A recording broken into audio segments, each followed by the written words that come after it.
हाँ, रिकॉर्डिंग हो रहा है अभी। ओके। ओके। ठीक है, तो टोटल सर आपने जो सिंबल बनाया उसको क्या बोलते हैं? कौन सा, ये वाला? स्ट्रेन एनर्जी डेंसिटी का। This one. Strain energy density का। स्ट्रेन एनर्जी ये यू है, small you cut, small you cut. ठीक अच्छा। है। ठीक है, तो स्ट्रेन एनर्जी डेंसिटी का मतलब क्या है? Strain energy density is strain energy पर यूनिट वॉल्यूम। स्ट्रेन एनर्जी पर unit volume. Okay, this is the dimension. इसका डायमेंशन क्या है? स्ट्रेन एनर्जी पर यूनिट वॉल्यूम। तो यूनिट क्या हो जाएगा? जूल पर मीटर क्यूब। ठीक है, एनर्जी पर यूनिट वॉल्यूम मतलब जूल पर मीटर क्यूब। ठीक, तो ये स्ट्रेन एनर्जी पर यूनिट वॉल्यूम के लिए है। अगर ये डेफिनेशन जनरल है, ये डेफिनेशन जनरल है, ठीक है, for any type of loading. लेकिन जब ये डेफिनेशन लिख रहे हैं इंटीग्रल के टर्म पे, तो ये this is applicable only for uniaxial loading. This definition integral के फॉर्म में, this is applicable only for uniaxial loading. ठीक है, फॉर मल्टी एक्सियल लोडिंग अगर हमारे पास स्ट्रेस कंपोनेंट ज्यादा है, मोर देन वन है, in that case total strain energy density is given as this. ठीक है, integral sigma i d epsilon i. Okay, this is the general definition. This is the general definition of strain energy density per unit volume. ठीक है, this is the general definition. मतलब क्या हो जाएगा? अगर हमारे पास मल्टीपल है तो sigma one d epsilon plus sigma two d epsilon two, इस तरीके से समेशन करके हमको जाना है। ओके, आकाश कुछ पूछना है? नहीं sir. Okay. Okay, so this is the general definition for multi axial loading और कंबाइंड लोडिंग, कुछ भी हो। तो this is the general definition for strain energy density. ठीक है, तो अगर हम लोग लीनियर इलास्टिक मटेरियल ले रहे हैं, जो कि हमारे केसेस में मोस्टली लीनियर इलास्टिक मटेरियल्स रहेंगे, तो अगर हम लोग लीनियर इलास्टिक मटेरियल ले रहे हैं तो सिग्मा इक्वल टू एप्सिलॉन हमारा वैलिड है। Right, sigma equal to epsilon हमारा वैलिड है। करेक्ट, तो सिग्मा इक्वल टू एप्सिलॉन अगर हमारा वैलिड है तो सिग्मा इक्वल टू एप्सिलॉन हम लोग इसमें सब्स्टिट्यूट कर सकते हैं अगर यूनिएक्सियल लोडिंग है तो। ठीक है, तो अगर सिग्मा इक्वल टू एप्सिलॉन हम लोग सब्स्टिट्यूट कर देते हैं इसमें यूनिएक्सियल लोडिंग में, तो integral sigma is equal to क्या हो जाएगा? E epsilon d epsilon. ठीक है, और लिमिट क्या हो जाएगा? इनिशियली मटेरियल अनस्ट्रेन्ड है, हम लोग ऐसा एज्यूम करेंगे कि इनिशियली मटेरियल में कोई स्ट्रेन नहीं है, तो मटेरियल में इनिशियली अगर कोई स्ट्रेन नहीं है तो वो जीरो है, और within elastic limit let say finally हम एप्सिलॉन तक स्ट्रेन दे रहे हैं। समझ रहे हो? इनिशियली मटेरियल पे कोई स्ट्रेन नहीं है और फाइनली हम लोगों ने उसको एप्सिलॉन अमाउंट ऑफ स्ट्रेन दे दिया है, जो कि एप्सिलॉन स्ट्रेन हमारे यील्ड स्ट्रेन से नीचे है। ओके, हमारे यील्ड स्ट्रेन से कम है ये स्ट्रेन और यूनिएक्सियल लोडिंग की बात कर रहे हैं। तो इसमें क्या हो जाएगा? ई तो यंग्स मॉडुलस कांस्टेंट है, वो बाहर आ जाएगा, epsilon square divided by 2। Okay, so we get half E epsilon square. Okay, तो इसको फिर से हुक्स लॉ से हम क्या लिख सकते हैं? सिग्मा स्क्वायर बाय 2 ई भी लिख सकते हैं। This is also equal to E epsilon square by 2। Okay, this is also equal to half into stress into strain. So for a uniaxial loading strain energy density हम क्या लिख सकते हैं? Half into sigma into epsilon. Clear? For a uniaxial loading. ठीक है, तो this is what we call as total strain energy density. ये हो गया यूनिएक्सियल लोडिंग के लिए। अभी अगर मल्टी एक्सियल लोडिंग है, लेट्स से इस तरीके का मल्टी एक्सियल लोडिंग है, तो हम लोग इक्वेशन क्या लिखेंगे? हम लोग इक्वेशन एप्सिलॉन को इन टर्म्स ऑफ सिग्मा लिख लेंगे। एप्सिलॉन 1 इक्वल टू क्या लिख सकते हैं हम? Sigma 1 by E minus nu sigma 2 by E minus nu sigma 3 by E, ये हमारा जनरल हो जाएगा। ठीक, सिमिलरली एप्सिलॉन 2 एप्सिलॉन 3 वो यहां पे सब्स्टिट्यूट करके हम लोग इंटीग्रेट कर सकते हैं, तो हमें क्या मिल जाएगा? टोटल स्ट्रेन एनर्जी डेंसिटी मिल जाएगा। क्लियर? तो ये लिख लो पहले। अभी तक कुछ डाउट है क्या किसी को?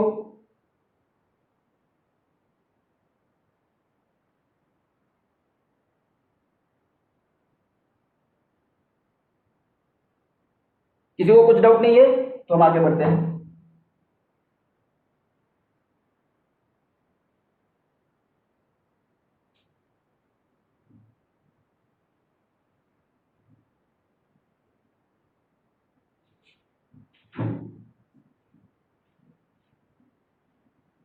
तो देखो डिस्टॉर्शन एनर्जी बेसिकली क्या है, तो हम लोगों ने तो ये स्ट्रेन एनर्जी देखा है, तो डिस्टॉर्शन एनर्जी क्या है? तो कोई भी मटेरियल लेट से हम लोगों के पास ऐसा है, ऐसा कोई मटेरियल है और हम लोग इसको कुछ इस तरीके के लोडिंग दे रहे हैं लेट से, तो ये लोडिंग की वजह से क्या हो जाएगा? ये मटेरियल एक्सपांड करेगा। तो ये टोटल स्ट्रेस को हम कैसे लिख सकते हैं? मैट्रिक्स के फॉर्मेट में। कल डिस्कस किया था मैंने, 0 0। ठीक है, या फिर कोई मल्टी एक्सियल कंपोनेंट है तो इस तरीके का हो जाएगा, मल्टी एक्सियल है तो इस तरीके का हो जाएगा प्लेन कंडीशंस में। तो ये हमारा स्ट्रेस टेंसर हो गया basically. So this is our stress tensor. तो ये पूरे स्ट्रेस टेंसर को हम क्या कर सकते हैं, हम इसको रिजॉल्व कर सकते हैं इस तरीके से। इस पूरे स्ट्रेस टेंसर को हम इस तरीके से रिजॉल्व कर सकते हैं। Okay, plus sigma x minus p sigma x y 0 sigma x y sigma y minus p 0 0 plus p. Okay, तो इस पूरे स्ट्रेस टेंसर को हम ऐसे रिजॉल्व कर सकते हैं। तो इस ये जो पार्ट है, ये पार्ट किस तरीके का है, प्रेशर की तरह तरीके का है। 3 डायरेक्शन से इक्वल अमाउंट ऑफ स्ट्रेसेस लग रहे हैं, मतलब क्या है, प्रेशर की तरह टर्म हो गया ये। This is a type of pressure term हो गया। और ये पार्ट क्या है, ये पार्ट इसको कहा जाता है डेविएटोरिक पार्ट और इसको कहा जाता है हाइड्रोस्टेटिक पार्ट।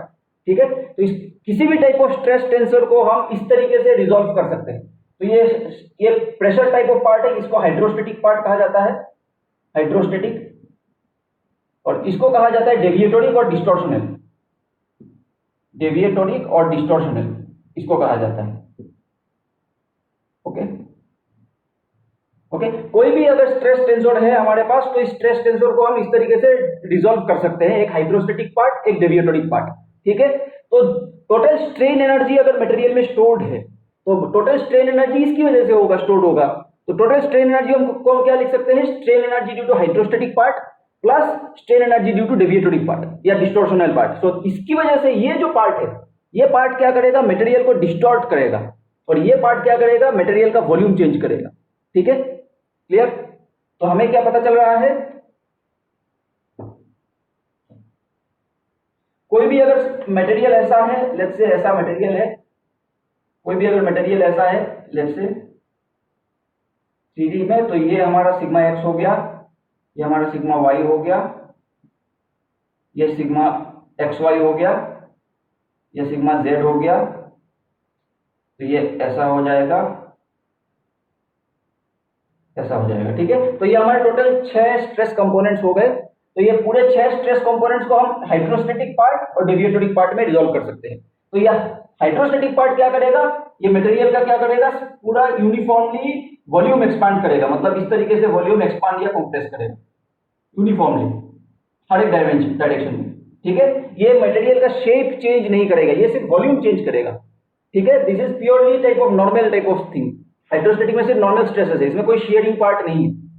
ठीक है, इसमें कोई शेयरिंग पार्ट नहीं है, इसमें सिर्फ नॉर्मल पार्ट है। तो यह हाइड्रोस्टेटिक पार्ट क्या करेगा, इसका वॉल्यूम को चेंज करेगा, और ये डेविएटोरिक या डिस्टॉर्शनल पार्ट क्या करेगा, इसकी शेप को चेंज करेगा, लाइक शेप कुछ इस तरीके का बना देगा। ठीक है, शेप कुछ इस तरीके का बना देगा। तो प्योरली जो शेप चेंजेस हो रहे हैं, ये शेप चेंजेस जो हो रहे हैं वो इस कंपोनेंट के लिए होगा। ओके, जो शेप चेंज होगा वो इसके लिए चेंज होगा। तो हम लोग ये कह रहे हैं कि ये डिस्टॉर्शनल एनर्जी थियरी स्पेसिफिकली ये कहता है कि जब भी कोई मटेरियल जिस पर्टिकुलर प्लेन में शेप चेंजिंग स्टार्ट करेगा बिकॉज ऑफ दिस, तब जाके फेलियर होगा। ठीक है, that is the onset of plastic deformation. Okay, that is the onset of plastic deformation. तो जब भी डिस्टॉर्शन होना स्टार्ट होगा मटेरियल में, in that case the material will fail. Okay, तो मैथमेटिकल एक्सप्रेशन हम लोग अभी देखेंगे इसका। क्लियर है, अभी तक कुछ पूछना है किसी को? सर एक बार वो फेलियर कब होगा वो रिपीट कर दो ना। फेलियर, हाँ ओके, वो मैं फिर से बताता हूं। मैं पहले इसको राइट अप कर लो, फिर हम लोग डिस्कस करते हैं फिर से मैथमेटिकली क्या कैसे लिखना है, वो मैं बताता हूं।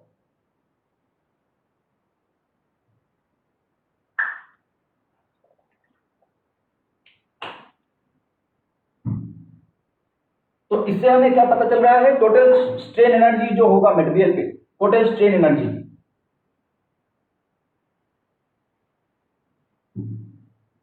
तो मटेरियल पे टोटल स्ट्रेन एनर्जी जो होगा, टोटल स्ट्रेन एनर्जी डेंसिटी, जो कि हमने अभी डिराइव किया था, this sigma square by 2 epsilon, this total strain energy equal to क्या हो जाएगा, strain energy due to volumetric change plus strain energy due to distortional change. तो ये कैप और टिल्डे ले लो।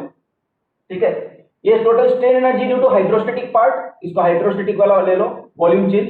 ये क्या करेगा, वॉल्यूम चेंज करेगा सिर्फ। ठीक है, और ये क्या चेंज करेगा, डिस्टॉर्ट करेगा सिर्फ।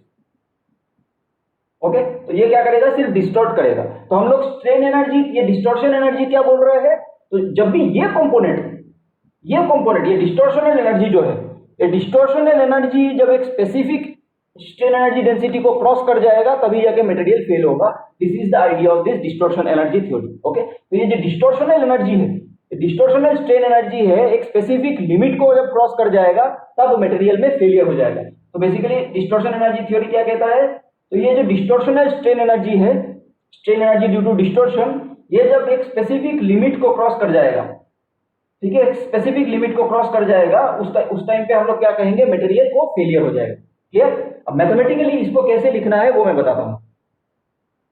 Okay,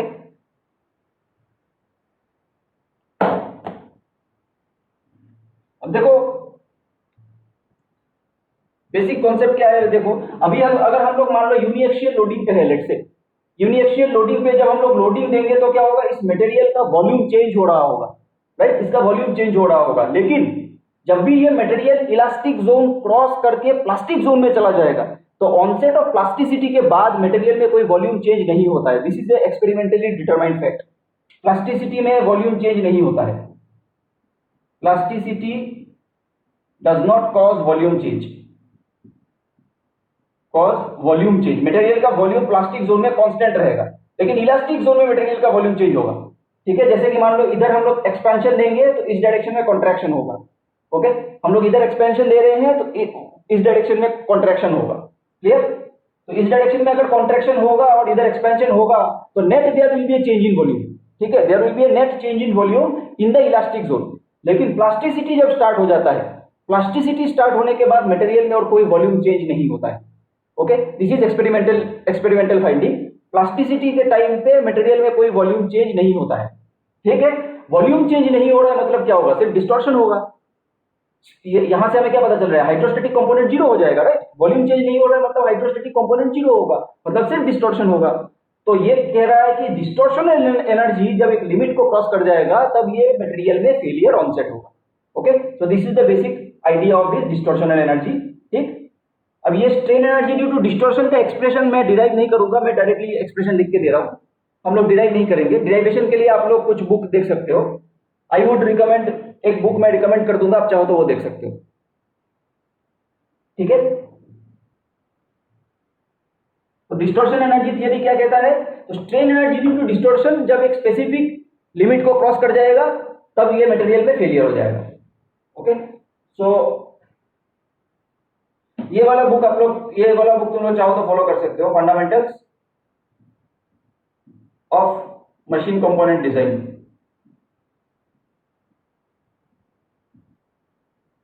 okay, fundamentals of machine component design, author है आरसी जुविनाल।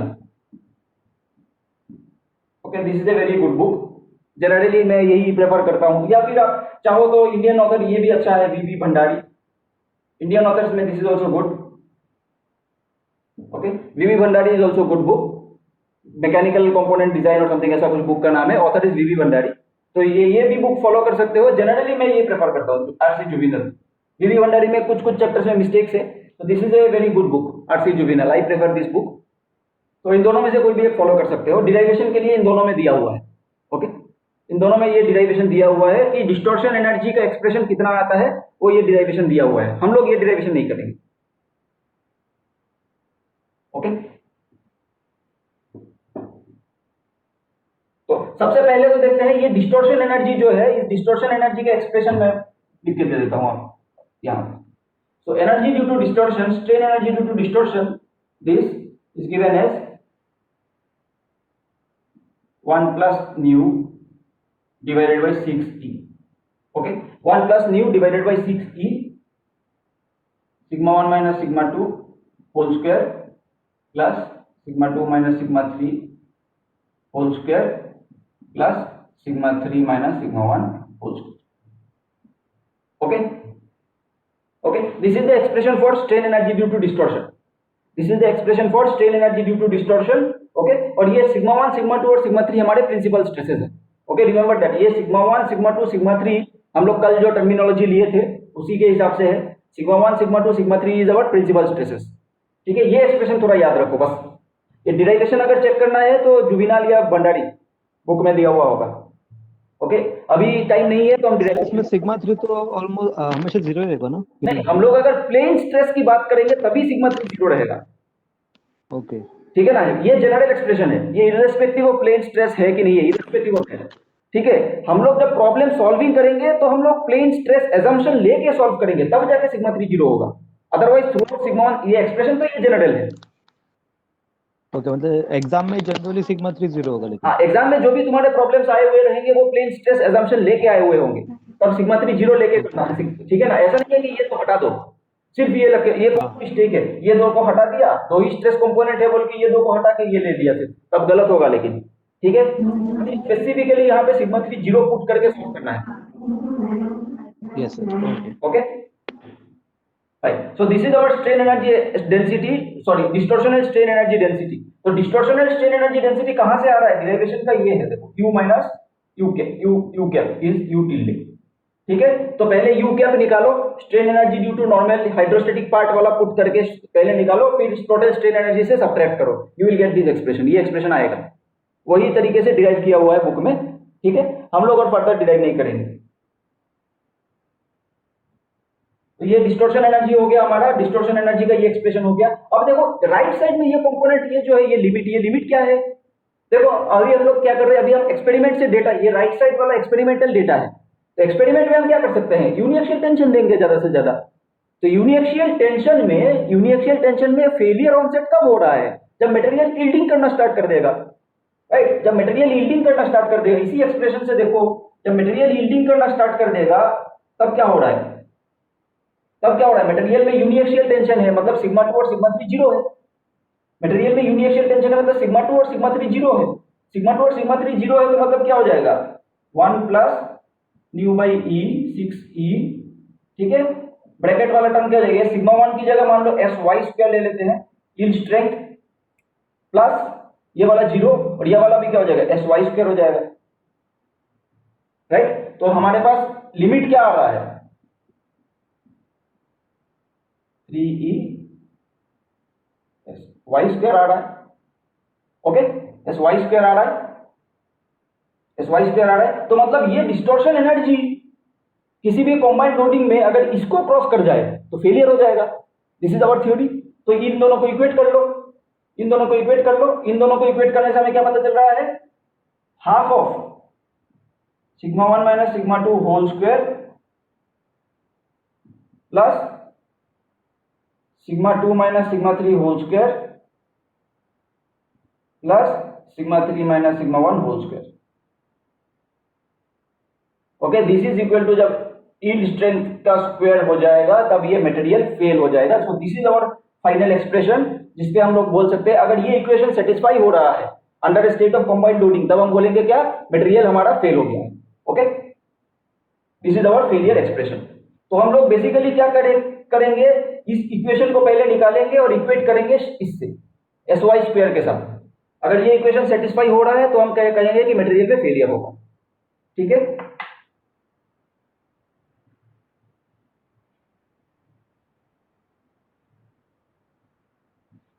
अब देखो von Mises, this distortion energy theory is given by von Mises, तो इसको मिसेस थ्योरी भी कहा जाता है। ठीक है, वॉन मिसेस ठीक है, von Mises distortion energy theory. तो बेसिकली हम लोग क्या करेंगे, एक टाइप ऑफ इनिशियली जैसे ट्रेस्का क्राइटेरियन में हम लोग डिफाइन कर रहे थे, एक इफेक्टिव स्ट्रेस हम डिफाइन करते हैं। जैसे एक इफेक्टिव स्ट्रेस हम डिफाइन करते हैं, वो इफेक्टिव स्ट्रेस क्या है, 1/√2 sigma 1 minus sigma 2 whole square plus sigma 2 minus sigma 3 whole square plus sigma 3 minus sigma 1 whole square. Okay, तो ये हो गया हमारा इफेक्टिव स्ट्रेस। तो ये इफेक्टिव स्ट्रेस जब ये SY को क्रॉस कर जाएगा तब ये हमारा फेलियर होगा। So this is our basic expression for distortion energy theorem. जब ये effective stress yield strength in tension को क्रॉस कर जाएगा तब हम बोलेंगे फेलियर हो गया है मटेरियल में। यील्ड स्ट्रेंथ इन टेंशन और कंप्रेशन दोनों में से कुछ भी हो सकता है। ठीक है, तब हम बोलेंगे क्या, मटेरियल में फेलियर हुआ है। क्लियर? तो this is our basic expression. तो ये जो इफेक्टिव स्ट्रेस है, ये effective stress, this is the left hand side square, effective stress square left hand side है। तो ये इफेक्टिव स्ट्रेस को हम कहा जाता है वॉन माइस स्ट्रेस। ओके, ये कहा जाता है वॉन माइस स्ट्रेस। ठीक है, तो अगर ये वॉन माइस स्ट्रेस जब भी हम कहते हैं, अगर तुम लोगों ने थोड़ा बहुत एफईएम टाइप का कुछ किया है, एबेकस या एनसिस में या किसी तरह सॉल्व किया होगा कुछ, तो उसमें देखना ये आता है आउटपुट में Mises stress. So Mises stress is basically this. ठीक है, Mises stress is this. ANSYS वगैरह में अगर किसी ने कुछ काम किया होगा एनसिस में या फिर फ्लुएंट में कुछ इस तरीके का, तो मीजर स्ट्रेस इज दिस। तो उसमें मीजर स्ट्रेस का आउटपुट आता है, तो measure stress is this. Okay, so ये मीजर स्ट्रेस जनरली इसके बराबर नहीं होगा। इनिशियली जब हम मटेरियल पे लोडिंग करेंगे तो वो यील्ड के बराबर नहीं होगा। तो ये इफेक्टिव मीजर स्ट्रेस है। तो ये इफेक्टिव मीजर स्ट्रेस जिस पॉइंट में यील्ड के बराबर हो जाएगा तभी जाके फेलियर ऑनसेट, इससे पहले नहीं है। ओके, कुछ डाउट है अभी तक किसी का? कुछ डाउट है? No sir.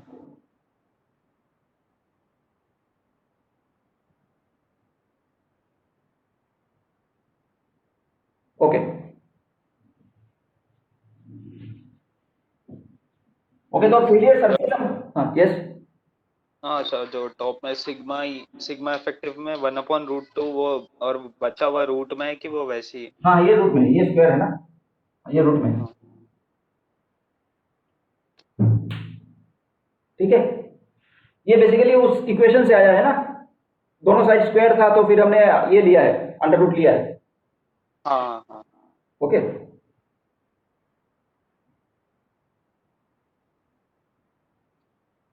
ठीक है, और कुछ है क्या? किसी का कुछ डाउट है और? नहीं, फाइन। अब देखो, फेलियर सरफेस हम ड्रॉ करते हैं, हम लोग फेलियर सरफेस को ड्रॉ करने की कोशिश करते हैं। तो हम लोग जनरली कल जो भी हमने डिस्कस किया था, प्लेन स्ट्रेस कंडीशंस डिस्कस किया था, राइट? तो प्लेन स्ट्रेस, तो अभी फिलहाल प्लेन स्ट्रेस की बात कर लेते हैं।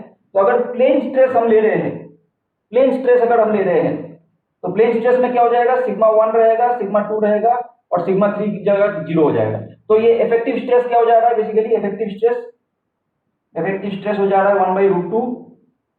ठीक है, इफेक्टिव स्ट्रेस हो जा रहा है 1/√2 sigma 1 minus sigma 2 whole square plus sigma 2 square plus sigma 3 square. Okay, तो इसको सॉल्व कर देते हैं, इसको थोड़ा सा सॉल्व कर लेते हैं। Sigma 1 square plus sigma 2 square minus twice sigma 1 sigma 2 plus sigma 2 square plus sigma 3 square. Okay, हाँ, तो इसमें से क्या हो जाएगा? इफेक्टिव स्ट्रेस हमें क्या मिल रहा है? सिग्मा 1 स्क्वायर सिग्मा 1 दो होके 2 कैंसिल चला जाएगा, sigma 2 square minus sigma 1 sigma 2। Okay, so this is our effective stress, right? So this is our effective stress. Plane stress condition के लिए this is our effective stress. अब हम failure कब बता रहे हैं? फेलियर तब होगा जब ये इफेक्टिव स्ट्रेस SY के बराबर हो जाएगा, राइट? SY के बराबर होगा तब फेलियर होगा। तो हम अब स्क्वायर कर देते हैं, स्क्वायर कर देंगे तो हमारे पास ये इक्वेशन आ रहा है, sigma 1 square plus sigma 2 square minus sigma 1 sigma 2 minus SY square equal to 0। Okay, so this is our equation for plane stress. ये हमारा इक्वेशन आ रहा है, ठीक है, ये हमारा इक्वेशन आ रहा है। तो अभी हम लोग फिर ये ड्रॉ कर लेते हैं, यील्ड सरफेस।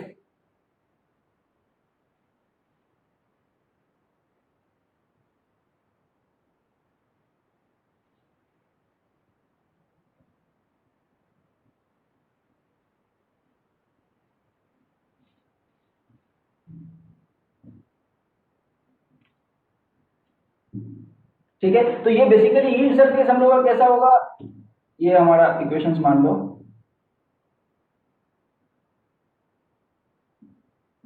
सिग्मा 1 सिग्मा 2, ठीक है, सिग्मा 1 और सिग्मा 2। तो ये इक्वेशन देखो कैसा हो रहा है, ये इक्वेशन किस तरीके का हो रहा है? इक्वेशन इस तरीके का हो रहा है, x square minus xy plus y square minus some constant equal to 0। इस फॉर्मेट में आ रहा है ये इक्वेशन, इस फॉर्मेट में आ रहा है इक्वेशन। तो इस तरीके का इक्वेशन अगर कुछ है तो इसको हम आइडेंटिफाई कर सकते हैं, ये कैसा कर्व शो करेगा। ठीक है, मैथमेटिकली ये कैसा कर्व शो करेगा, इसके लिए पहले देखो मैथ समझो, ये कैसे जनरल 2D कर्व इस तरीके का हो सकता है, ax square plus b y square plus twice h x y plus twice g x plus twice f y plus c equal to zero. कोई भी जनरल सेकेंड ऑर्डर कर्व इस तरीके का होता है, ठीक है, जनरल सेकेंड ऑर्डर कर्व। अब इसमें से अगर ए इक्वल टू बी हो जाए and h equal to zero हो जाए, मतलब ए इक्वल टू बी हो जाए और एच ये वाला टर्म जीरो हो जाए, तो क्या हो जाएगा, और क्या रिप्रेजेंट करेगा, सर्कल रिप्रेजेंट करेगा। ओके, तो ये सर्कल रिप्रेजेंट करेगा। ये चीज मैथमेटिक्स में भी आता है पार्शियल डिफरेंशियल इक्वेशन क्लासिफाई करने के लिए, ठीक है। So this is important. Mathematics में पार्शियल डिफरेंशियल इक्वेशन क्लासिफाई करने के लिए भी इस तरीके का इक्वेशन आएगा। हीट इक्वेशन, वेव इक्वेशन किस तरीके का है, वो इलिप्टिक है, पैराबोलिक है, कैसा है, आइडेंटिफाई करने में काम आएगा, ठीक है। So you understand this. तो अगर a इक्वल टू बी और h इक्वल टू अगर जीरो है तो वो सर्कुलर कर्व होगा, ठीक है। अगर a not equal to b and h square equals to ab हो जाए तो ये पैराबोला होगा, ठीक है। तो ये पैराबोला होगा, ठीक है। a not equal to b, h square less than ab हो जाए तो ये इलिप्स होगा, ठीक है। और अगर last condition h square greater than ab हो जाए तो ये क्या हो जाएगा, हाइपरबोला होगा, ठीक। तो इससे ये सारे कंडीशंस, ये चारों कर्व रिप्रेजेंट कर रहा है, ये चारों कर्व रिप्रेजेंट कर रहा है। और इसके साथ साथ और एक कंडीशन है, कंडीशन ये है, ये डेल्टा, ये जो determinant a b c h g f, ये देख लो अच्छे से, ये बुक में नहीं मिलेगा, ये कहीं नहीं मिलेगा, ठीक है। ये बेसिक मैथमेटिक्स के बुक के अलावा नहीं मिलेगा, ये मशीन डिजाइन के किसी बुक में नहीं मिलेगा, तो अच्छे से इसको नोट डाउन कर लो। तो ये determinant not equal to zero होना चाहिए। अगर ये determinant not equal to zero है और उसके बाद इनमें से कंडीशन सेटिस्फाई करके हम बता सकते हैं कौन सा कर्व है, ये इक्वेशन कौन सा कर्व रिप्रेजेंट करेगा हम बता सकते हैं, ठीक है। इनकेस अगर ये डेल्टा इक्वल टू जीरो हो जाए, डेल्टा इक्वल टू जीरो हो जाए, ठीक है, तो ये जो डिटर्मिनेंट है वो अगर इक्वल टू जीरो हो जाए, तो इक्वल टू जीरो होने के बाद वो इनमें से कोई भी कर्व रिप्रेजेंट नहीं करेगा, वो स्ट्रेट लाइंस रिप्रेजेंट करेंगे, वो रिप्रेजेंट करेगा स्ट्रेट लाइंस, दो स्ट्रेट लाइन रिप्रेजेंट करेगा ये कर्व, ठीक है। ये वाला कर्व दो स्ट्रेट लाइन रिप्रेजेंट करेगा। अगर ये डेल्टा इक्वल टू जीरो हो जाए तो ये pair of straight lines represent करेगा। इन केस अगर ये डेल्टा जीरो नहीं है, then we go for this conditions, जो भी कंडीशन सेटिस्फाई होगा उससे हम बता सकते हैं कौन सा कर्व है ये, ठीक। किसी को कुछ डाउट है अभी तक? No sir. क्या डाउट है? नहीं सर, क्लियर है सर। ओके ओके ओके, तो ये सारे ये कंडीशंस याद रखो, ठीक है। मैथमेटिक्स में भी पार्शियल डिफरेंशियल इक्वेशंस में ये आइडेंटिफिकेशन आता है, इलिप्टिक पार्शियल डिफरेंशियल इक्वेशन है, हाइपरबोलिक है, पैराबोलिक है, क्या है, ये डेफिनेशन आता है, फाइन। ओके, तो अभी देखते हैं हम लोगों का इक्वेशन क्या है, हम लोगों के इक्वेशन में क्या आ रहा है वो चेक कर लो। इसको बेसिक के साथ कंपेयर करो। ए क्या है यहाँ पे हमारे इक्वेशन के साथ, ए क्या है, 1 है, बी क्या है, बी भी 1 है, ठीक है। एच क्या है, एच क्या है, इसके साथ इक्वेट करेंगे तो एच माइनस हाफ है हमारे इक्वेशन में, एच माइनस हाफ है, ठीक है। और सी क्या है, C equals to some minus positive constant square है, इस तरीके का, ठीक है ना, कोई नेगेटिव नंबर है। तो इसको डिटर्मिनेंट में पुट करके देखो, वो जीरो नहीं आएगा, ठीक है। इसको ये डिटर्मिनेंट में पुट करके देखेंगे तो ये जीरो नहीं आएगा। तो मतलब हमें ये तो पता चल रहा है कि हमारा जो यील्ड सरफेस का कर्व है वो बेसिकली एक सेकेंड ऑर्डर कर्व होगा, वो स्ट्रेट लाइंस नहीं होगा, इससे ये पता चल रहा है, ओके।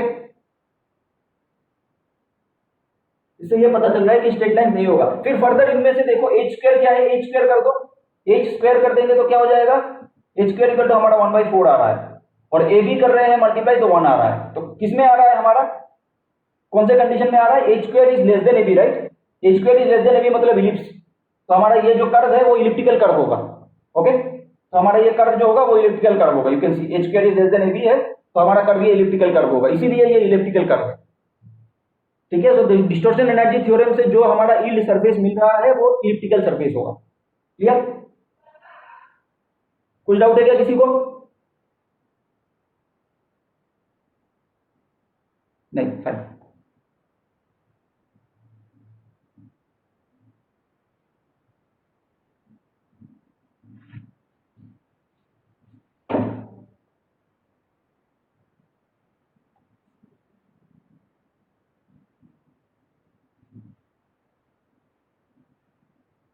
तो अभी हम लोग ये इलिप्स जो है, इलिप्स का जनरल स्टैंडर्ड इक्वेशन जो है, स्टैंडर्ड इक्वेशन ऑफ इलिप्स इस तरीके का होता है, x square by a square plus y square by b square equal to 1। ठीक है, ये स्टैंडर्ड इक्वेशन ऑफ इलिप्स होता है जो कि इस तरीके का होता है। ठीक है ना, इस तरीके का होता है। अभी हमारा स्टैंडर्ड इक्वेशन में नहीं है, अभी हमारा जनरल इलिप्स है जो कि कुछ ऑब्लिक इलिप्स होगा। ठीक है, वो कुछ ऑब्लिक इलिप्स होगा, ये इलिप्स होगा, ये हमने पता कर लिया है, वो कुछ ऑब्लिक इलिप्स होगा। तो ऑब्लिक इलिप्स का मेजर और माइनर एक्सिस निकालने के लिए अलग कंडीशंस है, वो मैथमेटिक्स में मैट्रिसेस में सीखना। ठीक है, मैं अभी फर्दर में और नहीं बताऊंगा, टाइम नहीं है। Eigen values and eigen vectors का कॉन्सेप्ट जब सीख लिए हो तो डायगोनलाइजेशन करना सीख जाओगे, तो डायगोनलाइजेशन करने से फिर इसको निकाल सकते हो।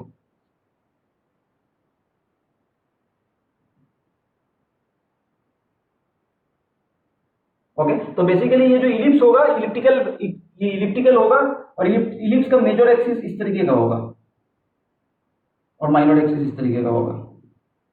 ओके, सो ये इलिप्स जो है वो कुछ इस तरीके का होगा।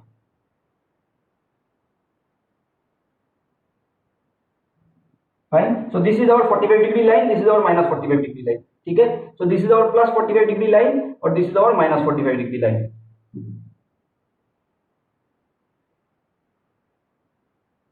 Okay, so this is our plus 45 and minus 45 degree line. So ये यील्ड सरफेस जो है हमारा इलिप्स कुछ इस तरीके का हो जाएगा। क्लियर? फाइन, सो ये जो लाइन है, ये दूसरा वाला माइनस 45 डिग्री लाइन है, इसको हम लोग क्या कहेंगे, ये देखो क्या हो रहा है, ये माइनस 45 डिग्री पे है, राइट? तो माइनस 45 डिग्री पे क्या होता है, माइनस 45 डिग्री पे जो लाइन है उस पे अगर हम लोग ये लेते हैं sigma 1 equal to minus sigma 2 होगा। ठीक है, तो वो this is what we call as a shear diagonal।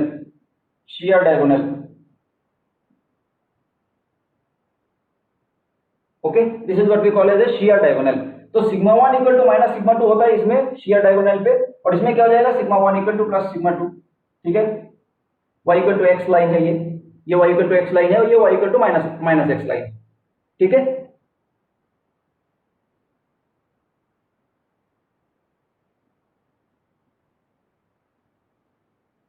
तो अगर सिग्मा 1 इक्वल टू सिग्मा 2 हो रहा है तो बेसिकली क्या हो रहा है, टाउ मैक्स क्या होता है, half of sigma 1 minus sigma 2 होता है मोर सर्कल से। Tau max equal to half of sigma 1 minus sigma 2 होता है। ठीक है, टाउ मैक्स, तो टाउ मैक्स इक्वल टू क्या हो रहा है, यहाँ पे इस लाइन के अलोंग टाउ मैक्स 0 ही हो रहा है। ठीक है, so this is a line of इस लाइन के अलोंग टाउ मैक्स 0 हो रहा है। ठीक है, और इस लाइन के अलोंग टाउ मैक्स ही रहेगा सिर्फ sigma 1 equal to minus sigma 2, tau max maximum हो जाएगा। So this is the condition of pure shear. इस शियर डायगोनल के अलोंग जो भी पॉइंट्स होंगे that will represent pure shear points. Okay, material पे जो भी मटेरियल होगा उसमें जब लोडिंग होगा, प्योर शियर वाले सारे पॉइंट्स इसी लाइन के अलोंग रहेंगे। Now if we solve for this, effective stress निकाल के देखो कितना आ रहा है, substituting this, substitute this into the effective stress, we see what happens. Let's see, 1 by root 2 sigma 1 minus sigma 2 मतलब 2 sigma 1 whole square plus sigma 2 minus sigma 3 मतलब sigma 1 whole square plus sigma 1 square। तो effective stress क्या आ रहा है, effective stress equals to 1 by root 2 4 plus 6 sigma 1 square power half। ठीक है, तो effective stress basically 3 sigma 1 square आ रहा है। ओके,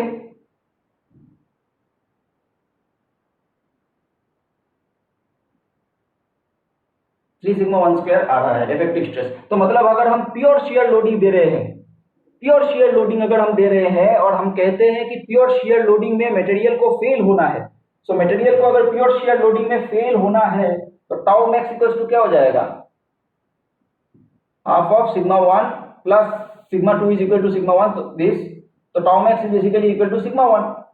tau max का मैग्नीट्यूड sigma 1 के बराबर है, तो यहाँ पे हम लोग क्या लिख सकते हैं, effective stress becomes equal to 3 times of tau square।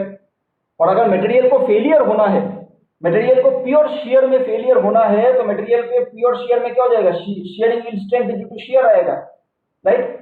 So yield strength due to shear आएगा, तो इफेक्टिव स्ट्रेस क्या हो रहा है, 3 times of yield strength due to shear whole square हो रहा है। ठीक है, अब दिस अगर फेलियर होना है so this should be equal to yield strength in tension, right? Yield strength in tension square, हमने डिस्टॉर्शन एनर्जी थ्योरी पढ़ा था, उसमें क्या है, यील्ड स्ट्रेंथ इन टेंशन के बराबर। तो इससे हमें क्या पता चल रहा है, yield strength in shear is equal to 1 by root 3 times of yield strength in tension. ठीक है, this is a very important conclusion. yield strength in shear equals to 1 by root 3 times of yield strength in tension. So yield strength in shear equals to 0. ये 1 by root 3.577 होता है, ठीक है।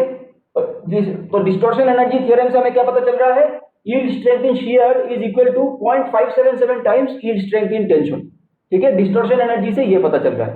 ट्रेस्का criterion से क्या पता चला था, yield strength in shear equals to half of the yield strength in tension, ये हमने कल किया था।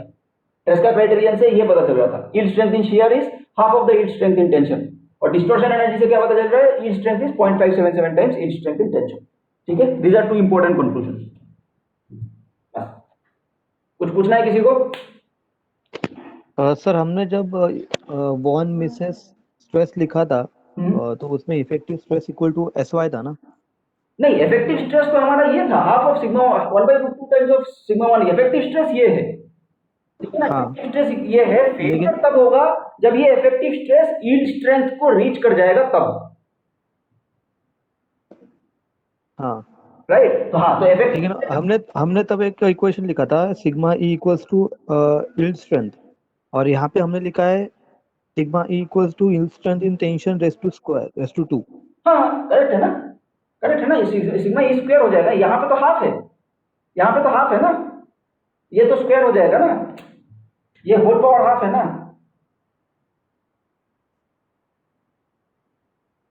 प्रॉब्लम क्या है तो फिर, ये होल पावर हाफ है ना, तो सिग्मा 1 ये यहाँ पे यही तो आएगा, sigma 1 this should be equal to SYT। Equate करो, नहीं समझ में आ रहा है क्या? सर आवाज आ रही है मेरी? सॉरी, नहीं सर आपकी आवाज नहीं आई। देखो इफेक्टिव, आवाज नहीं आई सर। हाँ इफेक्टिव स्ट्रेस ये हुआ, ये समझ में आया कि नहीं? हेलो, हाँ इफेक्टिव स्ट्रेस ये हुआ है, ये समझ में आया कि नहीं? अरे देखो, सिंपल सिंपल सी बात है, हम लोग क्या बोल रहे हैं, प्योर हाँ शेयर। सर वो समझ गया। हाँ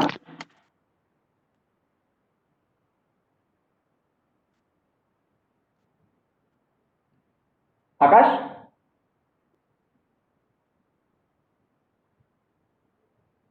हेलो आकाश, हेलो आकाश,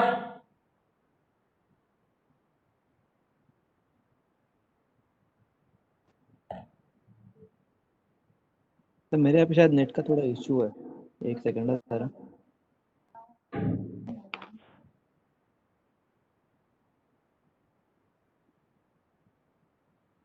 हेलो आकाश, कुछ प्रॉब्लम है तो लास्ट में फिर से डिस्कस करेंगे, अभी फिलहाल हम लोग प्रॉब्लम सॉल्व करते हैं, ठीक है। यहां तक सबको, बाकी लोगों को क्लियर है ना?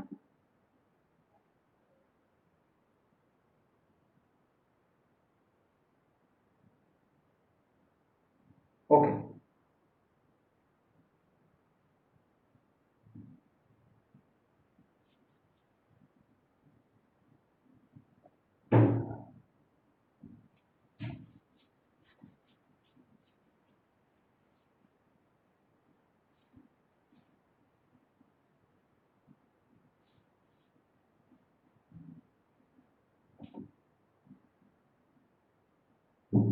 ठीक है। तो हम लोग कुछ प्रॉब्लम सॉल्व करते हैं, फेलियर थियरी के कुछ प्रॉब्लम सॉल्व करने की कोशिश करते हैं।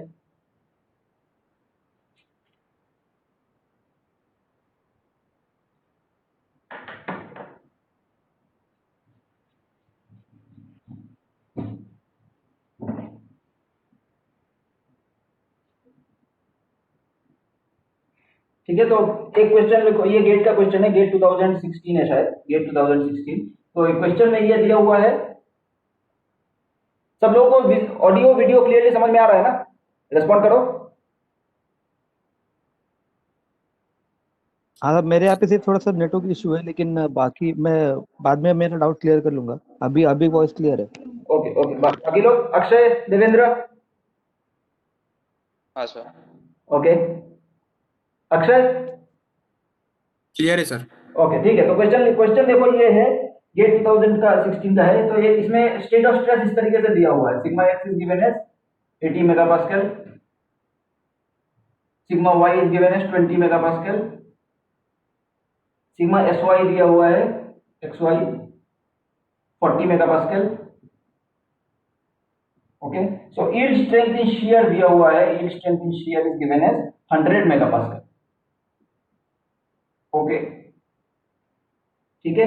तो हम लोगों को क्या करना है, हम लोगों को ये निकालना है, फैक्टर ऑफ सेफ्टी निकालना है। फैक्टर ऑफ सेफ्टी कितना है वो निकालना है using maximum shear stress theory. Trace का क्राइटेरियन यूज करके मैं फैक्टर ऑफ सेफ्टी कितना है वो निकालना है, ठीक है। ट्रेस का क्राइटेरियन यूज करके फैक्टर ऑफ सेफ्टी कितना है वो निकालना है। क्लियर? ओके, तो कैसे करेंगे? देखो, ट्रेस का क्राइटेरियन क्या है? ट्रेस का क्राइटेरियन क्या कहता है? हाफ ऑफ इफेक्टिव स्ट्रेस पहले निकालना पड़ेगा। Effective stress sigma effective, effective stress क्या हो जाएगा? Half of sigma 1 minus sigma 2 mod maximum effective stress, जैसे हम लोगों ने कल डिराइव किया था। इफेक्टिव स्ट्रेस क्या हो जाएगा? Maximum of half of mod of sigma 1 minus sigma 2 comma half of mod of sigma 2 minus sigma 3 comma half of mod of sigma 3 minus sigma 1। ठीक है, ये इफेक्टिव स्ट्रेस है। तो हमें क्या करना है? पहले sigma x, sigma y, sigma x y पता है, राइट? तो स्ट्रेस टेंसर पहले लिख लो। स्ट्रेस टेंसर क्या हो जाएगा? 80 40 0 40 20 0 0 0 0, ये हो गया हमारा स्ट्रेस टेंसर, राइट? तो इसमें से हमें प्रिंसिपल स्ट्रेस निकालना है पहले, क्योंकि ये सारे प्रिंसिपल के टर्म्स पे है। तो इससे क्या पता चल रहा है? यहाँ पे जेड डायरेक्शन में जीरो है सब, राइट? जेड डायरेक्शन में सारे जीरो है, तो out of the plane stresses zero है, मतलब प्लेन स्ट्रेस कंडीशन में है हम। तो sigma 3 zero, plane stress condition में सिग्मा 3 जीरो है, ये हमें पता चल गया। सिग्मा 1 और सिग्मा 2 कैसे निकालेंगे? मोड सर्कल से। सिग्मा 1 क्या हो जाएगा?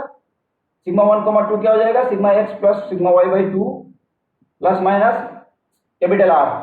ये हमने कल देखा था, लास्ट क्लास लेक्चर में हमने देखा था।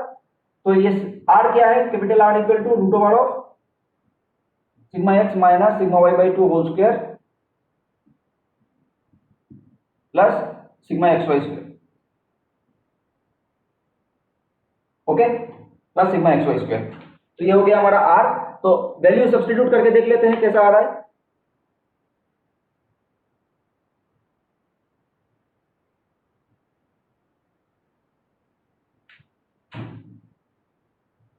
तो सिग्मा 1 2 क्या हो जाएगा? तुम लोग कोशिश करो, इसको सॉल्व करने की कोशिश करो, फिर मेरे को आंसर बताओ।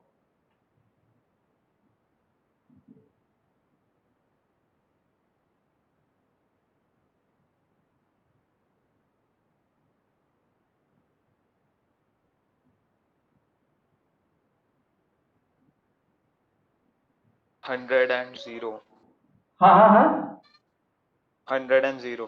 100 और 0 आ रहा है। ओके, तो 100 0, बाकी लोगों का आया है क्या? 100 and 0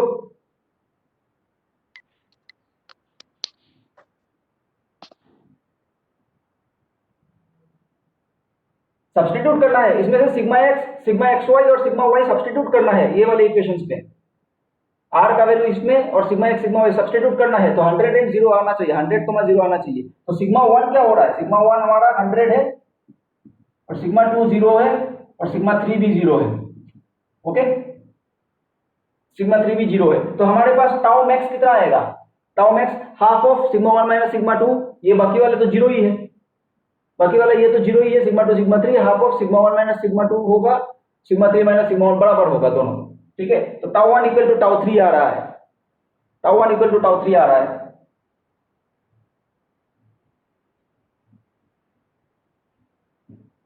तो टाउ 1 इक्वल टू टाउ 3 आ रहा है, तो टाउ 1 इक्वल टू क्या हो जाएगा? हाफ ऑफ सिग्मा 1 मतलब 100 माइनस सिग्मा 2 इज 0, तो टाउ 1 आ रहा है 50, तो 50 मेगापास्कल आ गया हमारा।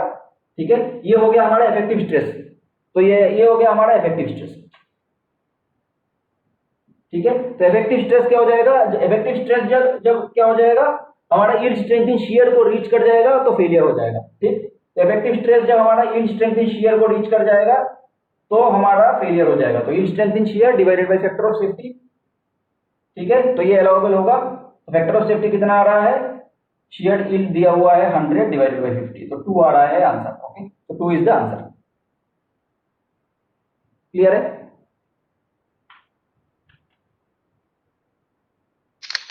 हाँ सर, क्लियर। बाकी लोगों को कुछ पूछना है, कुछ सवाल है बाकी लोगों का? अक्षय, आकाश? सर क्लियर है। Okay fine.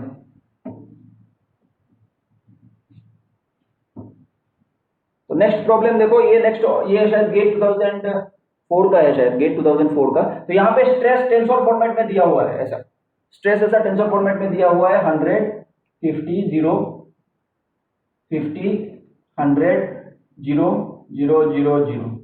ठीक है, स्ट्रेस ऐसा टेंसर में दिया हुआ है। यील्ड स्ट्रेंथ इन टेंशन दिया हुआ है, यील्ड स्ट्रेंथ इन टेंशन दिया हुआ है 300 मेगापास्कल। यील्ड स्ट्रेंथ इन यील्ड स्ट्रेंथ नहीं, अल्टीमेट टेंसाइल स्ट्रेंथ दिया हुआ है, अल्टीमेट टेंसाइल स्ट्रेंथ दिया हुआ है 400।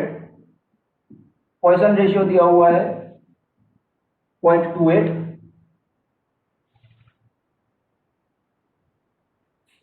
ठीक है, तो फैक्टर ऑफ सेफ्टी निकालना है according to distortion energy theory. ठीक है, according to distortion energy theory factor of safety निकालना है। Okay, this is the question.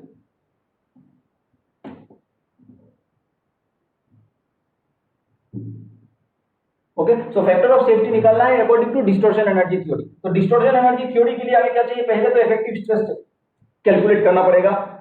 Step by step समझते हैं। पहले इफेक्टिव स्ट्रेस कैलकुलेट करना पड़ेगा। इफेक्टिव स्ट्रेस को हम क्या करेंगे? यील्ड स्ट्रेंथ इन टेंशन के साथ हम लोग इक्वेट कर देंगे। ठीक है, यील्ड स्ट्रेंथ इन टेंशन के साथ हम इक्वेट कर देंगे तो हमें क्या पता चल जाएगा? अभी देखो, यील्ड स्ट्रेंथ इन टेंशन की जगह हम अलाउएबल यील्ड स्ट्रेंथ ले लेंगे, yield strength by factor of safety. ठीक, ये इफेक्टिव स्ट्रेस को यील्ड स्ट्रेंथ इन टेंशन की जगह हम अलाउएबल यील्ड स्ट्रेंथ ले लेंगे। अलाउएबल कितना होगा? Critical bye factor of safety. तो इसके साथ हम इक्वेट करके फैक्टर ऑफ सेफ्टी हम निकाल सकते हैं। ठीक है, तो पहले सिग्मा इफेक्टिव हमें निकालना पड़ेगा और सिग्मा इफेक्टिव निकालने के लिए हमें प्रिंसिपल स्ट्रेसेस चाहिए होंगे। क्लियर? तो प्रिंसिपल स्ट्रेसेस हमको इससे हम निकाल सकते हैं, इससे प्रिंसिपल स्ट्रेसेस। तो अगेन प्रिंसिपल स्ट्रेसेस क्या हो जाएगा? सिग्मा 1, 2। हाँ, 150 और 50। ओके, चेक करता हूं मैं। हाँ, 150 और 50 इज द करेक्ट आंसर। 150 और 50 इज द करेक्ट आंसर। तो sigma x plus sigma y by 2 plus minus under root sigma x minus sigma y by 2 whole square plus sigma x Y square.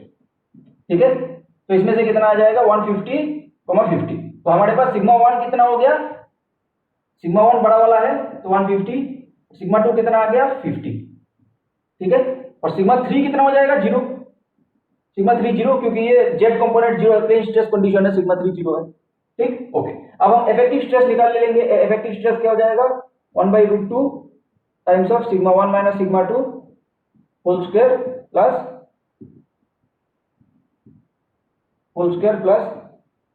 Sigma 3 minus sigma 1 whole square whole power half. ठीक, तो इसमें से substitute कर दो values और effective stress निकाल लो। Effective stress कितना आ रहा है? इफेक्टिव स्ट्रेस आएगा अराउंड 132.29। ओके, प्लीज चेक 132.29 आ रहा है इफेक्टिव स्ट्रेस।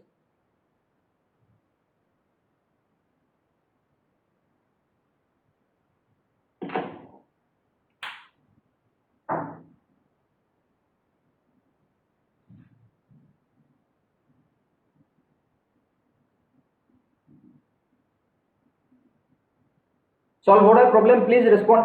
सॉल्व हो रहा है, रिस्पॉन्ड करो। अक्षय, आकाश?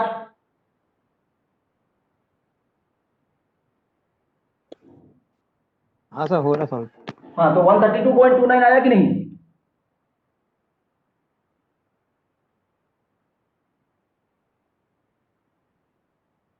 चेक कर लो, कैलकुलेट करके देख लेना, 132.29 आएगा।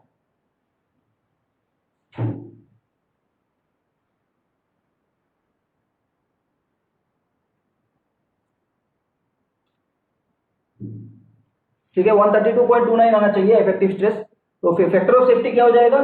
Factor of safety, effective stress को हम बेसिकली क्या कर रहे हैं? इफेक्टिव स्ट्रेस को हम इक्वेट करेंगे yield strength in tension divided by factor of safety. इसमें से फैक्टर ऑफ सेफ्टी निकाल लो। यील्ड स्ट्रेंथ इन टेंशन कितना दिया है? 300 डिवाइडेड बाय 132.29। ठीक है, तो फैक्टर ऑफ सेफ्टी कुछ 2.26 आएगा, 2.26 आएगा। So this is our question. ठीक है, तो गेट में इस तरीके के 2 क्वेश्चंस हमने किया है, बाकी तुम लोग ट्राई करो। अभी हम लोग नॉन गेट वाले कुछ जनरल डिजाइन वाले 1-2 प्रॉब्लम और करेंगे, जनरल डिजाइन कैसे करना है, तो उसके लिए उसके तरीके का 1-2 क्वेश्चन करेंगे, ठीक है।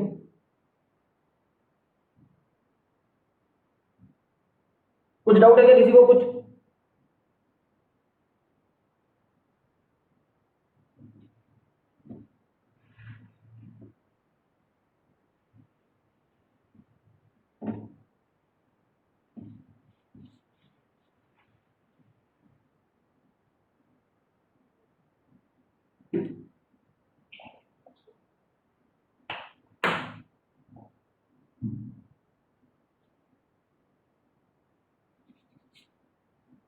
तो नेक्स्ट क्वेश्चन देखो, ये जनरल डिजाइनिंग बेस्ड क्वेश्चन है। तो देयर इज ए क्लैंप, ये एक सी क्लैंप है इस तरीके का,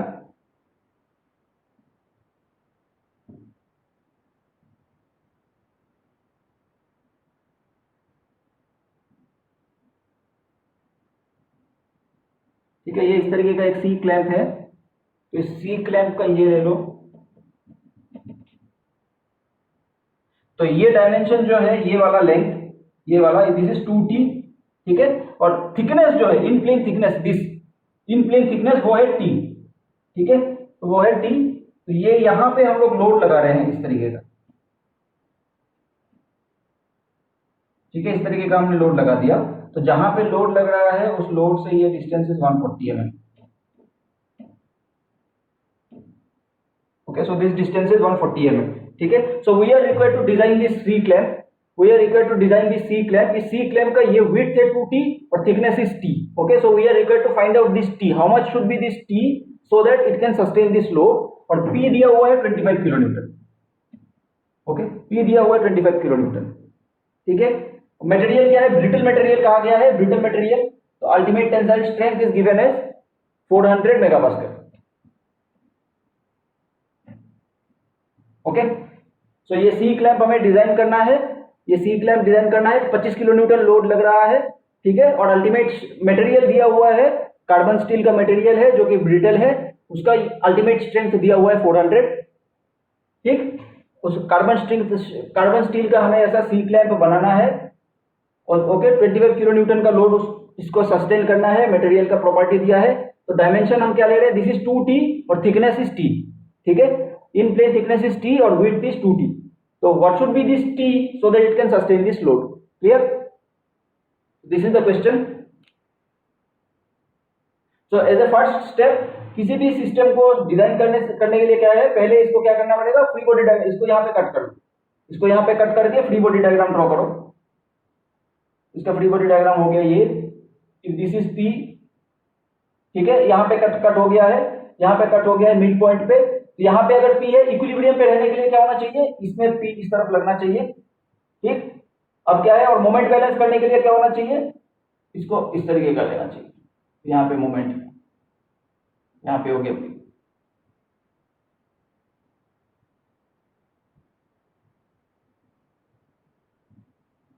ओके। तो ये P इज इक्वल टू कितना हो जाएगा? 25 किलो न्यूटन। और ये M कितना हो जाएगा? M हो जाएगा 25 मल्टीप्लाइड विद 140, ठीक है। ऐसा यूनिट्स पे कन्वर्ट कर लेना, मैं ऐसा यूनिट्स पे कन्वर्ट करके ये 3500 न्यूटन मीटर आएगा।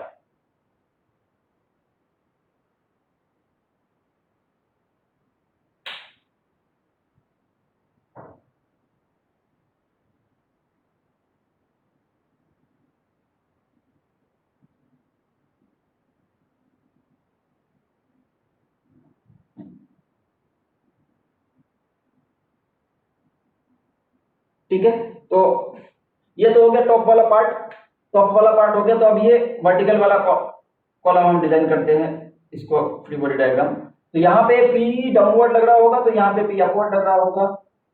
यहाँ पे P, यहाँ पे मोमेंट क्या है? क्लॉकवाइज लग रहा है, तो यहाँ पे मोमेंट एंटी क्लॉकवाइज लगना चाहिए, न्यूटन थर्ड लॉ, ओके। सो न्यूटन थर्ड लॉ से ये सारे होने चाहिए। तो यहाँ पे भी इक्विलिब्रियम के लिए P ऐसा होना चाहिए, और M क्या होना चाहिए? M कुछ इस तरीके से होना चाहिए, okay. So this is the free body diagram. So this is the state of loading, this is the state of loading in this column. तो यहाँ पे अगर हम कोई स्ट्रेस एलिमेंट लेते हैं, स्ट्रेस एलिमेंट लेते हैं तो ये स्ट्रेस एलिमेंट में किस तरीके का लोडिंग लग रहा है, ठीक है, P की वजह से क्या हो जाएगा, सिग्मा एक्स ही आएगा सिर्फ।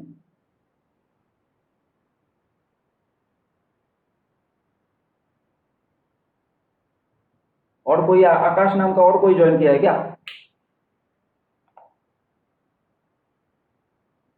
ओके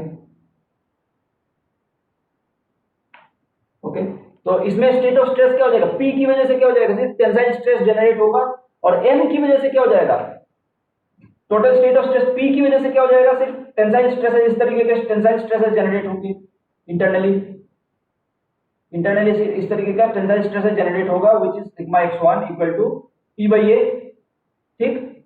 और M की वजह से, M तो बेंडिंग मोमेंट है, M की वजह से क्या हो जाएगा, M बेंडिंग मोमेंट है तो M की वजह से क्या हो जाएगा, M की वजह से कुछ स्ट्रेसेस इस तरीके से जनरेट होंगे,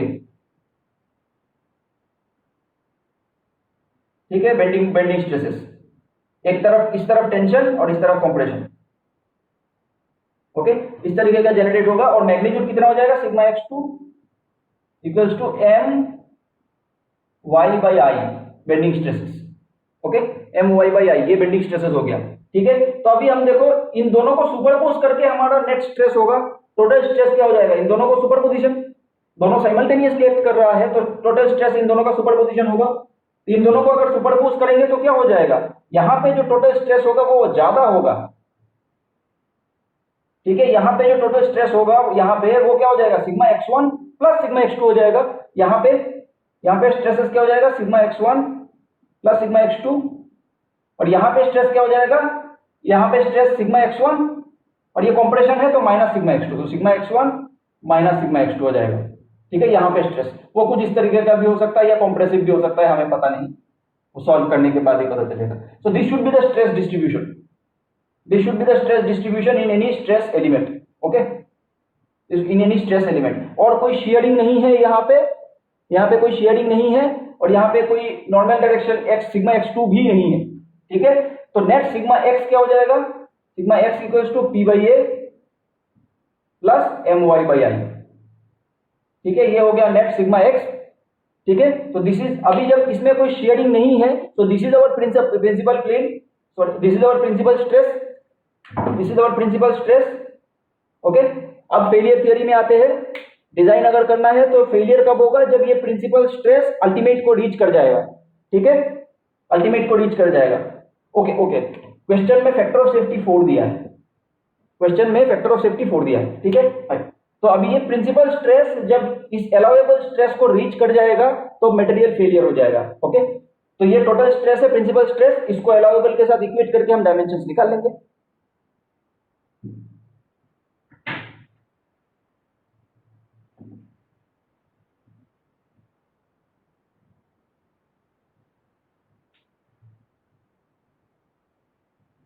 ओके, तो P/A क्या लिख सकते हैं हम, P/A को sigma 1 equals to P/A, P क्या है हमारा 25 किलो न्यूटन, मतलब 25,000, एरिया कितना हो जाएगा, एरिया हो जाएगा 2t square, 2t multiplied with the thickness 2t square, area is 2t square, ठीक है, प्लस m हमने निकाला था 3500, y कितना होगा, y हो जाएगा इसके मिड से लेके एंड तक ना, यहाँ पे मैक्सिमम स्ट्रेस आ रहा है तो y क्या हो जाएगा, t हो जाएगा यहाँ से यहाँ तक, y is t divided by I, moment of inertia about this axis, moment of inertia about this axis क्या होता है, bh³/12,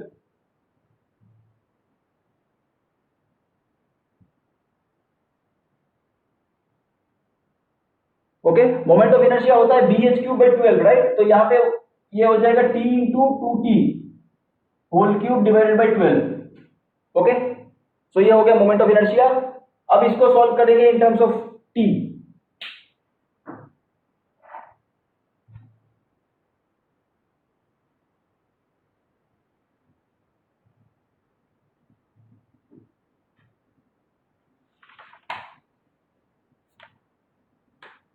इसको अगर सॉल्व करते हैं इन टर्म्स ऑफ t तो सिग्मा 1 क्या आ जाएगा, 12500 divided by t cube into t, ठीक है,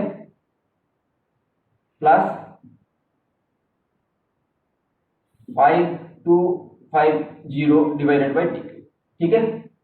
ये इक्वेशन आएगा, सॉल्व करके चेक कर लेना, ये इक्वेशन आएगा। ठीक है, नाउ फेलियर अगर होना है तो ये इक्वेशन को क्या होना चाहिए, sigma S U T divided by factor of safety के बराबर होना चाहिए, जो कि 400 10⁶ डिवाइडेड बाय 4 के बराबर है। Okay,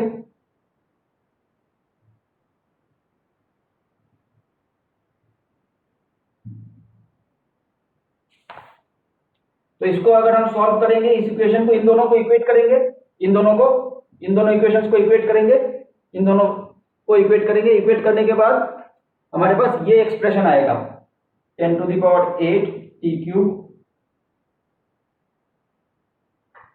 minus 12500t minus 5250, this is equals to 0।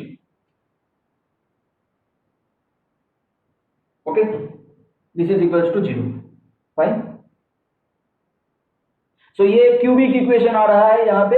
इस क्यूबिक इक्वेशन को सॉल्व करने से, कैलकुलेटर में सॉल्व कर सकते हैं क्यूबिक इक्वेशन को सॉल्व करने से रियल रूट एक ही आ रहा है, बाकी सारे इमेजिनरी रूट्स आ रहे हैं। तो जो रियल रूट आ रहा है वो ये है, t इक्वल्स टू 0.03856, ये हो गया मीटर में, तो mm में आएगा 38.56 mm। Okay, so this is the dimension. तो ये 38.56 मिनिमम इसको रखना पड़ेगा। तो हम लोग डिजाइन केसेस के लिए इसको थोड़ा सा ज्यादा लेते हैं, सो दैट मशीनिंग प्रैक्टिकली इसको थोड़ा हम लोग ज्यादा ले लेंगे इसमें से, सो दैट हम थोड़ा सेफ साइड में रहे। तो 38 मिनिमम चाहिए तो हम लोग 40 लेके डिजाइन कर लेंगे, 40 इज अराउंड ऑफ करके 40 ले लेंगे, 40 mm, तो मिनिमम 40 mm इसको होना चाहिए। तो ये t has to be 40 mm, thickness has to be 40 mm, तो ये वाला 80 mm होगा, थिकनेस 40 mm होगा, ये लेके हम डिजाइन करेंगे। भाई, किसी को कुछ डाउट है क्या अभी तक? हाँ सर, जो वो P/A था ना, उसको 2 नहीं करेंगे क्योंकि दोनों साइड क्लैंपिंग हो रहा है ना, हाँ, हॉरिजॉन्टल एलिमेंट। कौन सा 2 क्यों? हाँ सर, क्योंकि दोनों साइड से क्लैंपिंग हो रहा है ना, और दोनों साइड से P25 किलो न्यूटन अप्लाई हो रहा 25 किलो न्यूटन इधर अप्लाई हो रहा है और 25 किलो न्यूटन इधर अप्लाई हो रहा है। हाँ, तो प्रॉब्लम क्या है सर? तो फिर 2 × P/A आएगा ना, क्यों? सिग्मा 1 में। 2 × P/A कैसे आ सकता है? इम्पॉसिबल है ना। यहाँ पे फ्री बॉडी डायग्राम ड्रॉ करो ना, यहाँ पे फ्री बॉडी डायग्राम ड्रॉ करो और इक्विलिब्रियम चेक करो। तो यहाँ पे P लग रहा है तो यहाँ पे भी P ही लगना पड़ेगा, तभी तो जाके इक्विलिब्रियम रहेगा। हाँ सर, मतलब वो तो आपने बस ऊपर वाले एलिमेंट का लिया ना, नीचे वाले का। नीचे वाला भी ले लो, यहाँ पे फ्री बॉडी डायग्राम ड्रॉ करोगे, यहाँ पे P लगेगा तो यहाँ पे भी P लगेगा, तो वही P इसमें, हाँ सर, इसमें ट्रांसफर होगा। हाँ सर, फिर वो दोनों नहीं ऐड होगा, मतलब दोनों हॉरिजॉन्टल। तो ओके, ये राइट अप कर लिया है क्या तुमने पूरा? हाँ, इरेज करता हूं मैं तो फिर इसको। सर वो स्ट्रेस डिस्ट्रीब्यूशन भी बताओ ना, वो कैसे निकाला, sigma x1 plus x sigma x। ठीक है, एक मिनट, मैं पहला क्वेश्चन सॉल्व कर देता हूं उसका, फिर मैं बताता हूं, ठीक है? Okay sir. तो ये देखो, क्लैंप कुछ इस तरीके का है, ठीक। और अभी मैं इधर भी फोर्स लगा रहा हूँ, इधर भी फोर्स लगा रहा हूँ, तो इसका फ्री बॉडी डायग्राम ड्रॉ करोगे तो क्या होगा, इसमें P लग रहा होगा तो इसमें भी P ऐसा लग रहा होगा, राइट, और मोमेंट लग रहा होगा। सिमिलरली यहाँ पे भी ऐसा होगा, P लग रहा होगा तो यहाँ पे P लग रहा होगा और मोमेंट लग रहा होगा। इस तरफ है तो इस तरफ होगा, ठीक है। अब इसको जो यहाँ पे लग रहा होगा न्यूटन लॉ से वही तो यहाँ पे ट्रांसफर होगा ना। न्यूटन थर्ड लॉ क्या कहता है, to every action there is an equal and opposite reaction, ठीक। तो यहाँ पे अगर एक्शन ये है तो यहाँ पे रिएक्शन ये होगा, ये एक्शन अगर है तो यहाँ पे रिएक्शन ये होगा। सिमिलरली यहाँ पे ये ऐसा होगा, ये ऐसा होगा, बस P ही तो आ रहा है। अच्छा सर, तो फिर जो आपने जो नीचे वाला हॉरिजॉन्टल एलिमेंट था उसका रिएक्शन मतलब वो वर्टिकल वाले में लेके कर दिया। वर्टिकल क्या, बेसिक फ्री बॉडी डायग्राम है ये। इसको यहाँ पे सेक्शन ले लो, यहाँ पे सेक्शन ले लो, फ्री बॉडी डायग्राम ड्रॉ करो, this is one of the section, ठीक है। और यहाँ पे फ्री बॉडी डायग्राम ड्रॉ करो, ये P लग रहा है ना, यहाँ पे मैंने कट कर दिया, तो यहाँ पे कुछ रिएक्शन ऐसे आने चाहिए जो इसको बैलेंस करना चाहिए, न्यूटन फर्स्ट लॉ, ठीक है ना। ये इक्विलिब्रियम पे है ना ये स्ट्रक्चर, ठीक है। तो अब सारे इक्विलिब्रियम के लिए न्यूटन फर्स्ट लॉ क्या कहता है, summation of Fx equal to 0, summation of Fy equal to 0, summation of m equal to 0, ये तीन हमारे कंडीशंस होने चाहिए बाबा, ठीक है। तो यहाँ पे x डायरेक्शन में कोई लोड तो है ही नहीं, ठीक है। तो ये वाला इक्वेशन तो ट्रिवियल हो गया ना बच्चे, ये दोनों इक्वेशंस। तो ये दोनों इक्वेशन में क्या होने चाहिए, नेट फोर्सेस कैसे होने चाहिए, एक फोर्स ऐसा हो सकता है और एक मोमेंट आना चाहिए, तो मोमेंट का कुछ डायरेक्शन ले लो, फिर सॉल्व करो ये दोनों इक्वेशन, सॉल्व करके तुमको रिएक्शन फोर्सेस मिल गए, राइट। रिएक्शन फोर्सेस मिल जाएंगे तो ये इक्वली होगा ना, फोर्स इक्वल एंड ऑपोजिट होगा तभी तो इक्विलिब्रियम होगा। यहाँ पे अगर P है तो यहाँ पे भी P ही तो होना चाहिए तभी इक्विलिब्रियम होगा, करेक्ट। हाँ मोमेंट बैलेंस कर लो अबाउट दिस पॉइंट, तो P into L should be equal to this M, तभी जाके ये इक्वेशन सेटिस्फाई होगा, हाँ right. P into this length should be equal to this moment, तभी तो जाके ये इक्वेशन सेटिस्फाई होगा ना मोमेंट वाला। तो इससे से ये मोमेंट कितना है वो निकाल लो, वो मोमेंट P into L के बराबर होगा। तो वही ये फोर्सेस अगर है, अब न्यूटन थर्ड लॉ अप्लाई करो यहाँ पे, इस पॉइंट में। यहाँ पे मैंने कट किया था ना, इसी पॉइंट यहाँ पे मैंने कट किया था ना, तो इस पॉइंट में इसमें क्या हो जाएगा, ये जो फोर्सेस आए थे वो इसमें ट्रांसफर होगा। तो अब इसमें अगर ऊपर की तरफ लग रहा है तो रिएक्शन कौन सी डायरेक्शन में होगा, डाउनवर्ड होगा।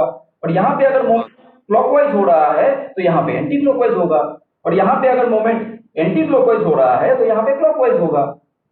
वही तो हमने ड्रॉ किया था, तो यहाँ पे P ही आएगा और मोमेंट आ जाएगा, बस दैट्स इट। हाँ सर, क्लियर है? हाँ हाँ सर।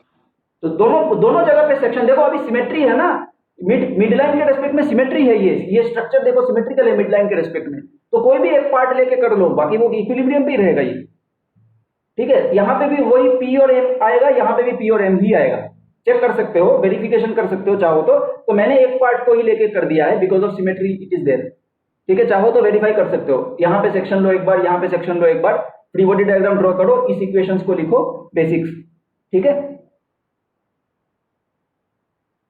हाँ, किसी और का कुछ सेकंड क्वेश्चन और एक था किसका? सर वो स्ट्रेस डिस्ट्रीब्यूशन एक बार बताना। Okay okay, Devendra concept clear हुआ कि नहीं अभी तक? अभी हाँ सर, हाँ मतलब वो हम लोग कौन सा भी एक पार्ट का ले सकते हैं। मैं बोल रहा था कि अगर दोनों, मतलब मुझे लगा कि दोनों पार्ट का ऐड करेंगे, मतलब जो वो नेट स्ट्रेस है ना सिग्मा 1 में P बाय ए, तो मुझे लगा वो 2P बाय ए आएगा। नहीं, तो हम एडिशन सब्ट्रैक्शन ऐसा कुछ ऐसे आर्बिट्ररी नहीं है। कभी भी जब तुमको सॉल्व करना है कोई प्रॉब्लम, तो इनिशियली हमें आइडेंटिफाई करना होगा नेट इंटरनल फोर्सेस कितने आ रहे हैं, वो फ्री बॉडी डायग्राम से ही पता चलेगा, ठीक है। तो फ्री बॉडी डायग्राम हाँ सर। सेक्शन ले लो, कहीं पे भी सेक्शन लेके फ्री बॉडी डायग्राम ड्रॉ करो, पता चलेगा इंटरनल फोर्सेस कितने हैं, ठीक है। वो अगर 2P आता है तो 2P सही, वो अगर P आएगा तो P सही, ठीक है। हाँ तो सर। चाहो तो यहाँ पे भी एक सेक्शन ले सकते हो, सेक्शन लेके ड्रॉ, यहाँ पे भी सेक्शन लेके ड्रॉ कर सकते हो, वो भी मैं दिखा देता हूँ। कहीं पे भी मिड पे अगर सेक्शन ले रहे हो, लेट्स से हम लोग मिड पे यहाँ पे सेक्शन ले लेते हैं, मिड पे सेक्शन ले लेंगे तो वो स्ट्रक्चर इस तरीके का हो जाएगा, राइट। हाँ स्ट्रक्चर इस तरीके का हो जाएगा। अब इसमें लोड लग रहा है तो यहाँ पे रेजिस्ट करने के लिए क्या हो सकता है, तीन फोर्सेस। देखो यहाँ पे ये स्ट्रक्चर क्या है, रिजिडली कनेक्टेड है ना ये दोनों पार्ट। तो मैं जब हाँ सेक्शन ले रहा हूँ तो रिजिड पॉइंट में हमेशा तीन तरीके के फोर्सेस आते हैं, एक एक्स डायरेक्शन में, एक वाई डायरेक्शन में, और एक मोमेंट, ठीक है। हाँ सर, तो फिर हाँ सर, तो फिर मतलब फिर जो P वाला फोर्स है ना, हम्म। तो उसको हम लोग इधर यहाँ पे ट्रांसफर कर सकते हैं ना, वो वर्टिकल बीम के टॉप पॉइंट पे एक मोमेंट आएगा, फिर एक वर्टिकल फोर्स आ जाएगा। हाँ, वो भी कर सकते हो, वो भी एक अलग कॉन्सेप्ट है, वो शिफ्टिंग का कॉन्सेप्ट है, वो भी कर सकते हो।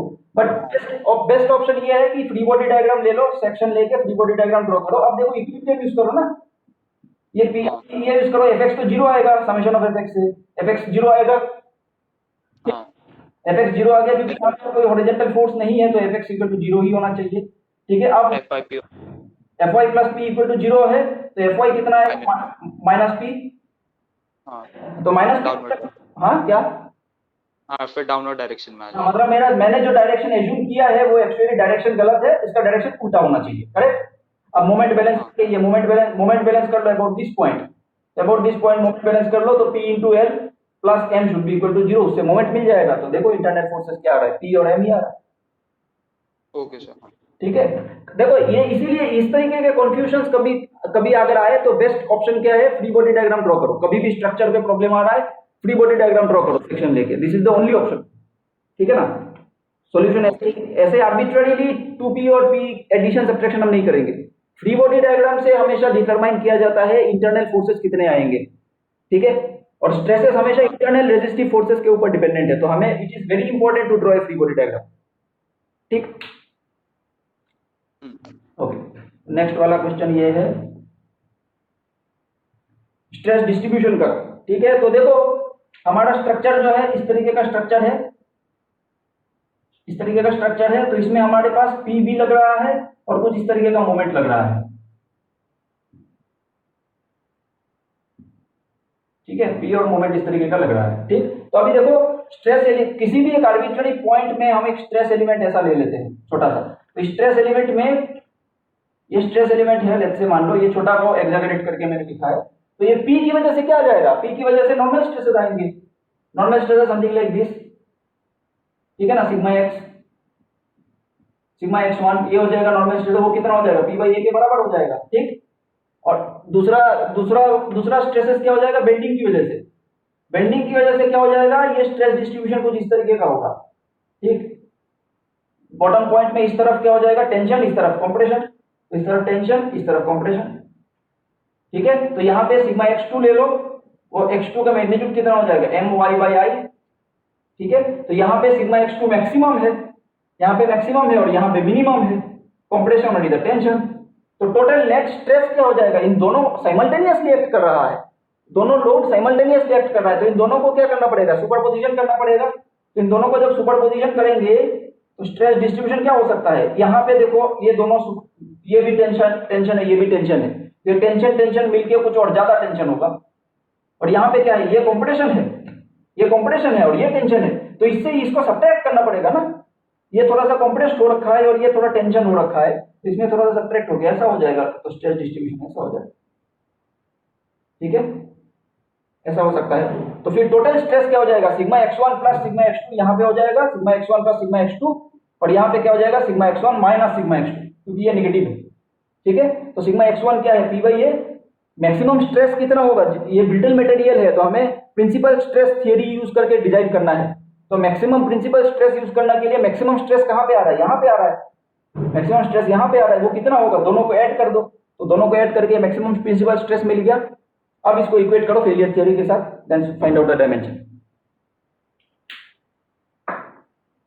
क्लियर है? कौन ये सवाल किसने पूछा था, आकाश या अक्षय? यस सर, क्लियर है।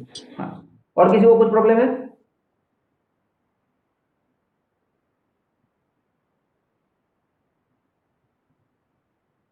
और किसी का कोई डाउट नहीं है ना? ओके,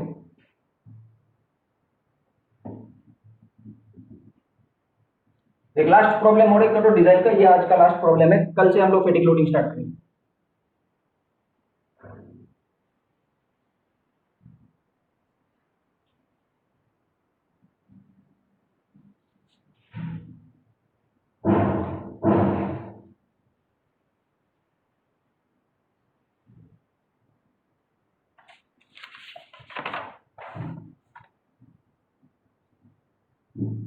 ठीक है, ये थोड़ा और डिफिकल्ट प्रॉब्लम जाएगा।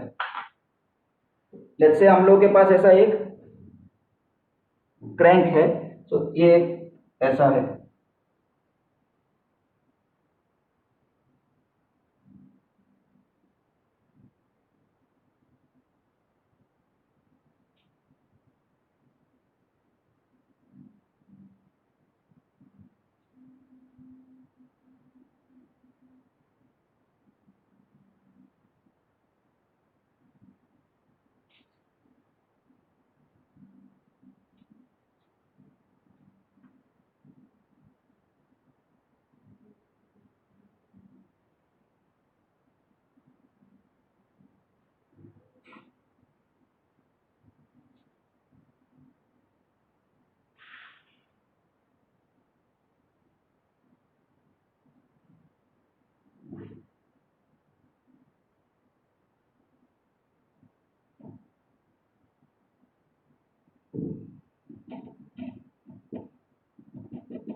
Okay.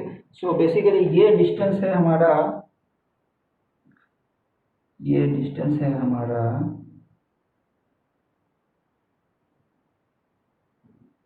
This distance is given as 500 mm, ये 500 mm है, ठीक है। और ये डिस्टेंस हमारा है, ये डिस्टेंस हमारा है 250 mm, ठीक है, 250 mm। और लोड P लग रहा है 1 किलो न्यूटन, ठीक है। फैक्टर ऑफ सेफ्टी दिया हुआ है 2, यील्ड स्ट्रेंथ दिया हुआ है, yield strength 380 yield strength in tension दिया हुआ है 380। Okay, yield strength in tension दिया हुआ है 380।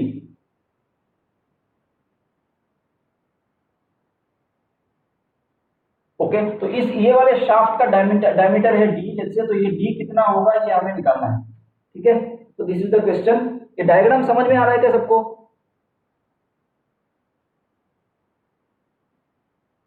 Yes sir. डायग्राम समझ में आ रहा है ना? तो यहाँ पे देखो ऐसा स्ट्रक्चर ऐसा है, समझने के लिए ऐसा कोशिश करो। तो ये वाला जो प्लेट है वो बोर्ड है, और ये वाला जो शाफ्ट है वो इस तरीके का है। ठीक है, और दूसरा वाला ये हैंडल जो है वो इस तरीके का है। ठीक है, ये हैंडल जो है वो इस तरीके का है, परपेंडिकुलर। ठीक है, अब हम लोग क्या कर रहे हैं, ये ग्रीन कैप के एंड में, इस ग्रीन कैप के एंड में हम लोग इस तरीके से लोडिंग लगा रहे हैं। ठीक है, ये स्ट्रक्चर इस तरीके का है, समझ में आ रहा है? Okay, so this is the structure. Green cap के यहाँ पे इस तरफ डाउनवर्ड हम लोग पी फोर्स लगा रहे हैं जो कि 1 किलो न्यूटन है। ठीक, अभी हम लोग को क्या करना है, सब्जेक्टेड टू दिस लोड, ये शाफ्ट का डायमीटर डी है, हमें इस शाफ्ट को डिजाइन करना है। ओके, ये डक्टाइल मटेरियल है, यील्ड स्ट्रेंथ इन टेंशन दिया हुआ है। तो अगर डक्टाइल मटेरियल है तो हम लोग फेलियर थ्योरी कौन सा यूज करेंगे, ट्रेस्का क्राइटेरियन या फिर डिस्टोर्शन या फिर ट्रेस्का क्राइटेरियन, मतलब मैक्सिमम शियर स्ट्रेस थियरी या फिर डिस्टोर्शन एनर्जी थियरी, इन दोनों में से कोई भी एक हम यूज कर सकते हैं। तो सिंप्लिसिटी के लिए, यहाँ पे सिंप्लिसिटी के लिए मैं स्ट्रेस का क्राइटेरियन में यूज कर दूंगा, तुम लोग घर पे डिस्टोर्शन ट्राई कर सकते हो। ठीक, ओके। तो ट्रेस का क्राइटेरियन क्या कहता है, टाउ मैक्स फेलियर कब होगा, जब टाउ मैक्स क्या हो जाएगा, या फिर इफेक्टिव स्ट्रेस के टर्म्स पे लिख सकते हैं, effective stress should be equal to क्या हो जाएगा, यील्ड स्ट्रेंथ इन टेंशन। ठीक है, effective stress yield strength in tension के बराबर हो जाएगा, ये हम कर सकते हैं। ठीक, तो इफेक्टिव स्ट्रेस पहले निकालना पड़ेगा, इफेक्टिव स्ट्रेस, प्रिंसिपल स्ट्रेसेस पहले निकालने पड़ेंगे। ठीक, ओके।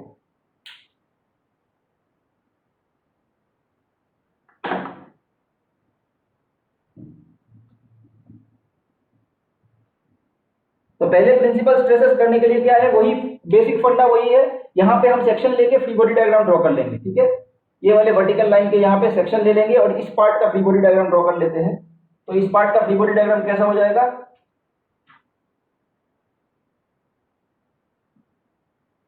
ठीक है, तो यहाँ पे अगर पी लोड लग रहा है, ठीक है, तो यहाँ पे क्या होना चाहिए, पी लोड वर्टिकली अपवर्ड लगना चाहिए, पी। ठीक, हम लोग एक कोऑर्डिनेट सिस्टम पहले ले लेते हैं, कोऑर्डिनेट सिस्टम ले लेते हैं। तो एक कोऑर्डिनेट सिस्टम हमारा हो जाएगा इस तरीके का, ले लेते हैं।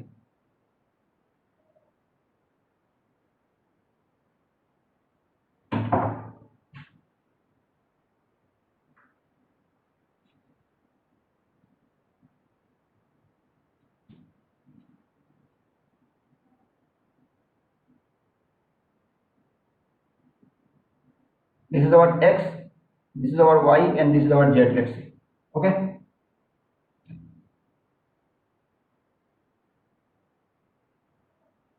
ओके, तो अभी हम लोग अगर इस P की वजह से यहाँ पे एट दिस डायरेक्शन मोमेंट क्या आ जाएगा, ये P into this length, right, this P into this length, P into this length, ये P इंटू दिस लेंथ हो जाएगा मोमेंट टोटल इस एंड पॉइंट में मोमेंट। तो मोमेंट कौन से डायरेक्शन में आएगा, वो मोमेंट का डायरेक्शन आ जाएगा इस तरीके का।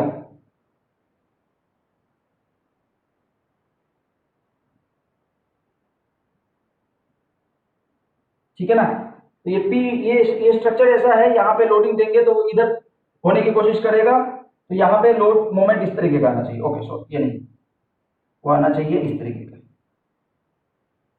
ये double arrow represents the axis of the moment.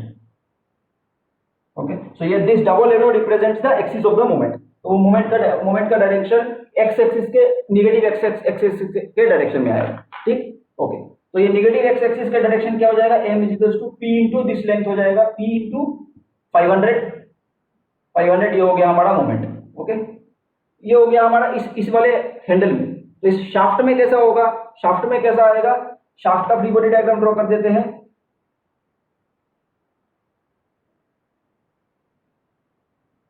ठीक है, तो P अगर वर्टिकली अपवर्ड लग रहा है तो शाफ्ट के, ये वाले शाफ्ट में P वर्टिकली डाउनवर्ड लगेगा यहाँ पे, Newton third law.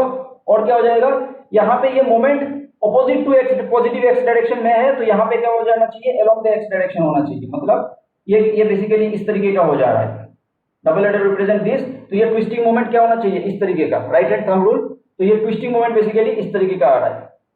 Okay, this is the twisting moment. ठीक है, this is the twisting moment T, जो इस मोमेंट के बराबर होगा। This is the reaction pair, so this is the moment p into 500, this is the twisting moment. तो यहाँ पे इक्विलिब्रियम के लिए क्या होना चाहिए, वर्टिकली अपवर्ड ये हो जाएगा p, ठीक है। Twisting moment along negative x direction हो जाएगा एक, ठीक, along the negative x direction. और क्या हो जाएगा, ये p की वजह से अबाउट दिस पॉइंट एक बेंडिंग मोमेंट भी आएगा, एक बेंडिंग मोमेंट भी आएगा, ठीक। तो ये p into this l, it is trying to rotate in the clockwise, तो यहाँ पे एंटी क्लॉकवाइज, मतलब अलोंग द y डायरेक्शन हमारे पास और एक मोमेंट आएगा, y direction, this along the y direction ये हमारे पास बेंडिंग मोमेंट आएगा, ठीक है, mb। Okay, so this is the free body diagram. अभी देखो ये स्ट्रक्चर में क्या क्या लोडिंग लग रहा है, स्ट्रक्चर में एक बेंडिंग मोमेंट लग रहा है और एक ट्विस्टिंग मोमेंट लग रहा है साइमल्टेनियसली, ठीक है। स्ट्रक्चर में क्या लग रहा है, एक बेंडिंग मोमेंट और एक ट्विस्टिंग मोमेंट, क्लियर। तो यहाँ पे अगर हम कोई सरफेस पे अगर स्ट्रेस एलिमेंट ऐसा ले लेते हैं, कोई भी अगर हम छोटा सा स्ट्रेस एलिमेंट ले लेते हैं, तो इस स्ट्रेस एलिमेंट में किस तरीके के लोडिंग लग रहे होंगे, ये स्ट्रेस एलिमेंट हो गया, स्ट्रेस एलिमेंट हो गया। ट्विस्टिंग मोमेंट इस तरफ, मतलब शेयरिंग कुछ इस तरीके का लग रहा है, ठीक है, इस तरीके का शेयरिंग लग रहा है, ठीक है। According to our convention, sign convention जो हम लोग ने डिस्कस किया था पहले लास्ट क्लास में, तो अकॉर्डिंग टू आवर कन्वेंशन ये शेयर नेगेटिव है, नेगेटिव शेयर है, ठीक है। तो ये हमारा शेयर हो गया ट्विस्टिंग मोमेंट की वजह से। और बेंडिंग मोमेंट की वजह से क्या होगा, बेंडिंग मोमेंट की वजह से क्या हो जाएगा, बेंडिंग मोमेंट की वजह से कुछ नॉर्मल स्ट्रेसेस आएंगे जो इस तरीके के होंगे, ठीक है, नॉर्मल स्ट्रेसेस आएंगे जो इस तरीके के होंगे, sigma x, sigma x Y. Okay, तो this is our state of stress, तो this is our state of stress, ठीक है, this is our state of stress. Stress element, यहाँ पे कोई स्ट्रेस एलिमेंट लेंगे तो उस स्ट्रेस एलिमेंट पे नॉर्मल स्ट्रेस लगेगा ड्यू टू बेंडिंग और शेयरिंग स्ट्रेस लगेगा ड्यू टू ट्विस्टिंग, ठीक है। अब हम लोग को शाफ्ट को डिजाइन करना है। यहां तक सबको समझ में आ गया, प्लीज रिस्पॉन्ड।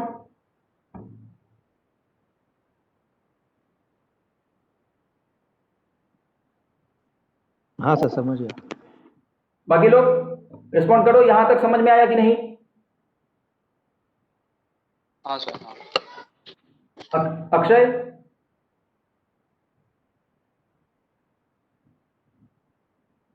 तो शायद उसका कुछ नेट का इशू है, ओके ओके, उसने अभी मैसेज किया था कि ऑडियो वीडियो नहीं दिख रहा।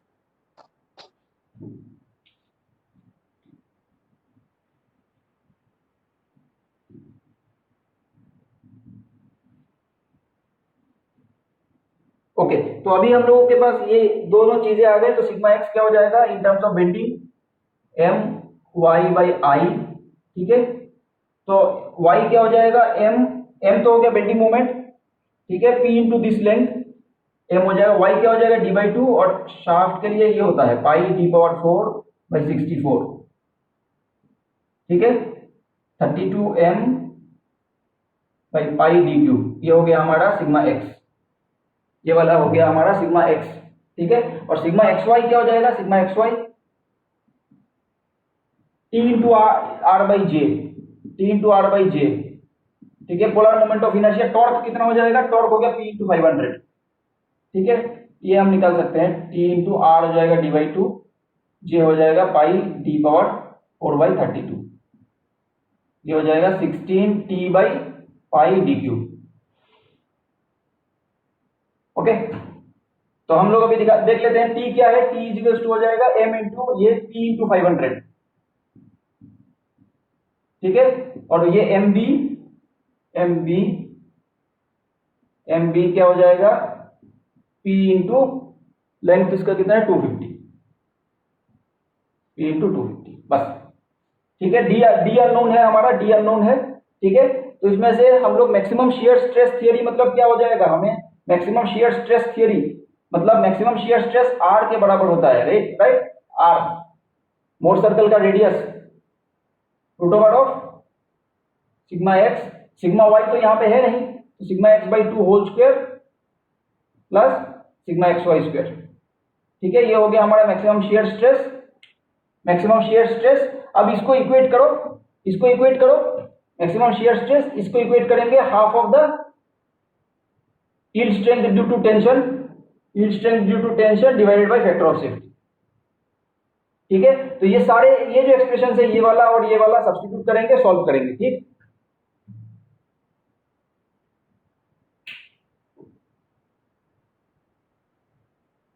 यहां तक क्लियर है कि नहीं? यहां तक समझ में आया कि नहीं?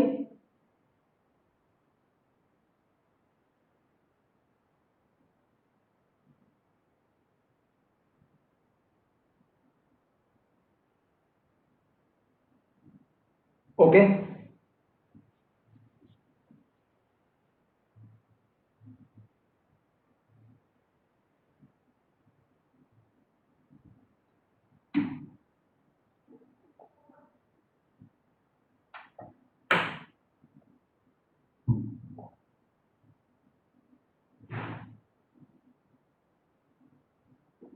इस इक्वेशन में वैल्यू सब्स्टिट्यूट करते हैं, इस इक्वेशन में वैल्यू सब्स्टिट्यूट करते हैं तो root over of,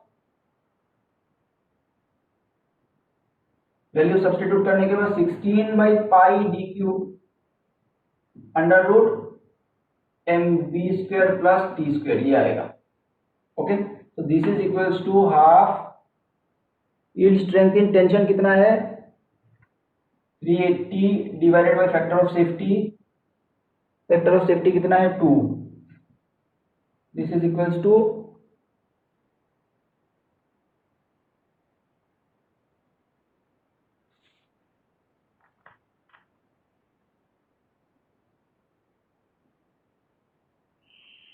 95, this is equals to 95। ठीक है,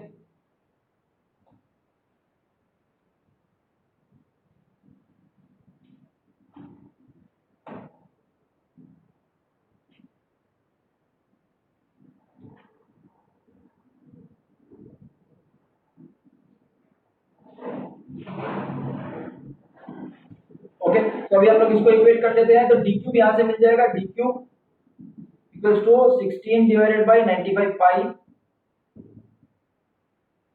16 divided by 95 pi into root over of M B square, M B मतलब हो जाएगा P into 250 square plus T square, T हो जाएगा पी इंटू 500।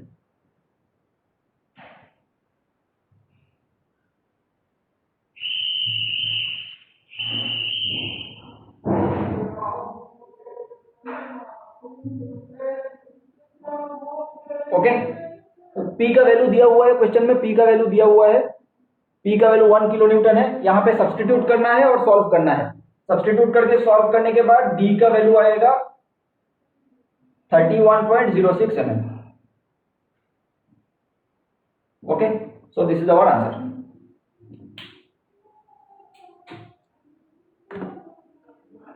ठीक है, किसी को कुछ पूछना है?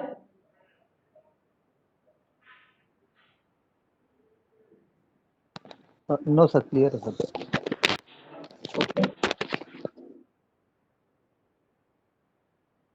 और किसी को कुछ पूछना है?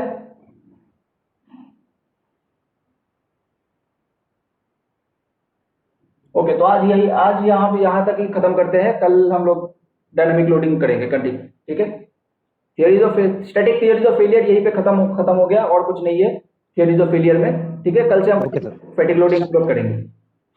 तुम्हारा कुछ क्वेश्चन था क्या?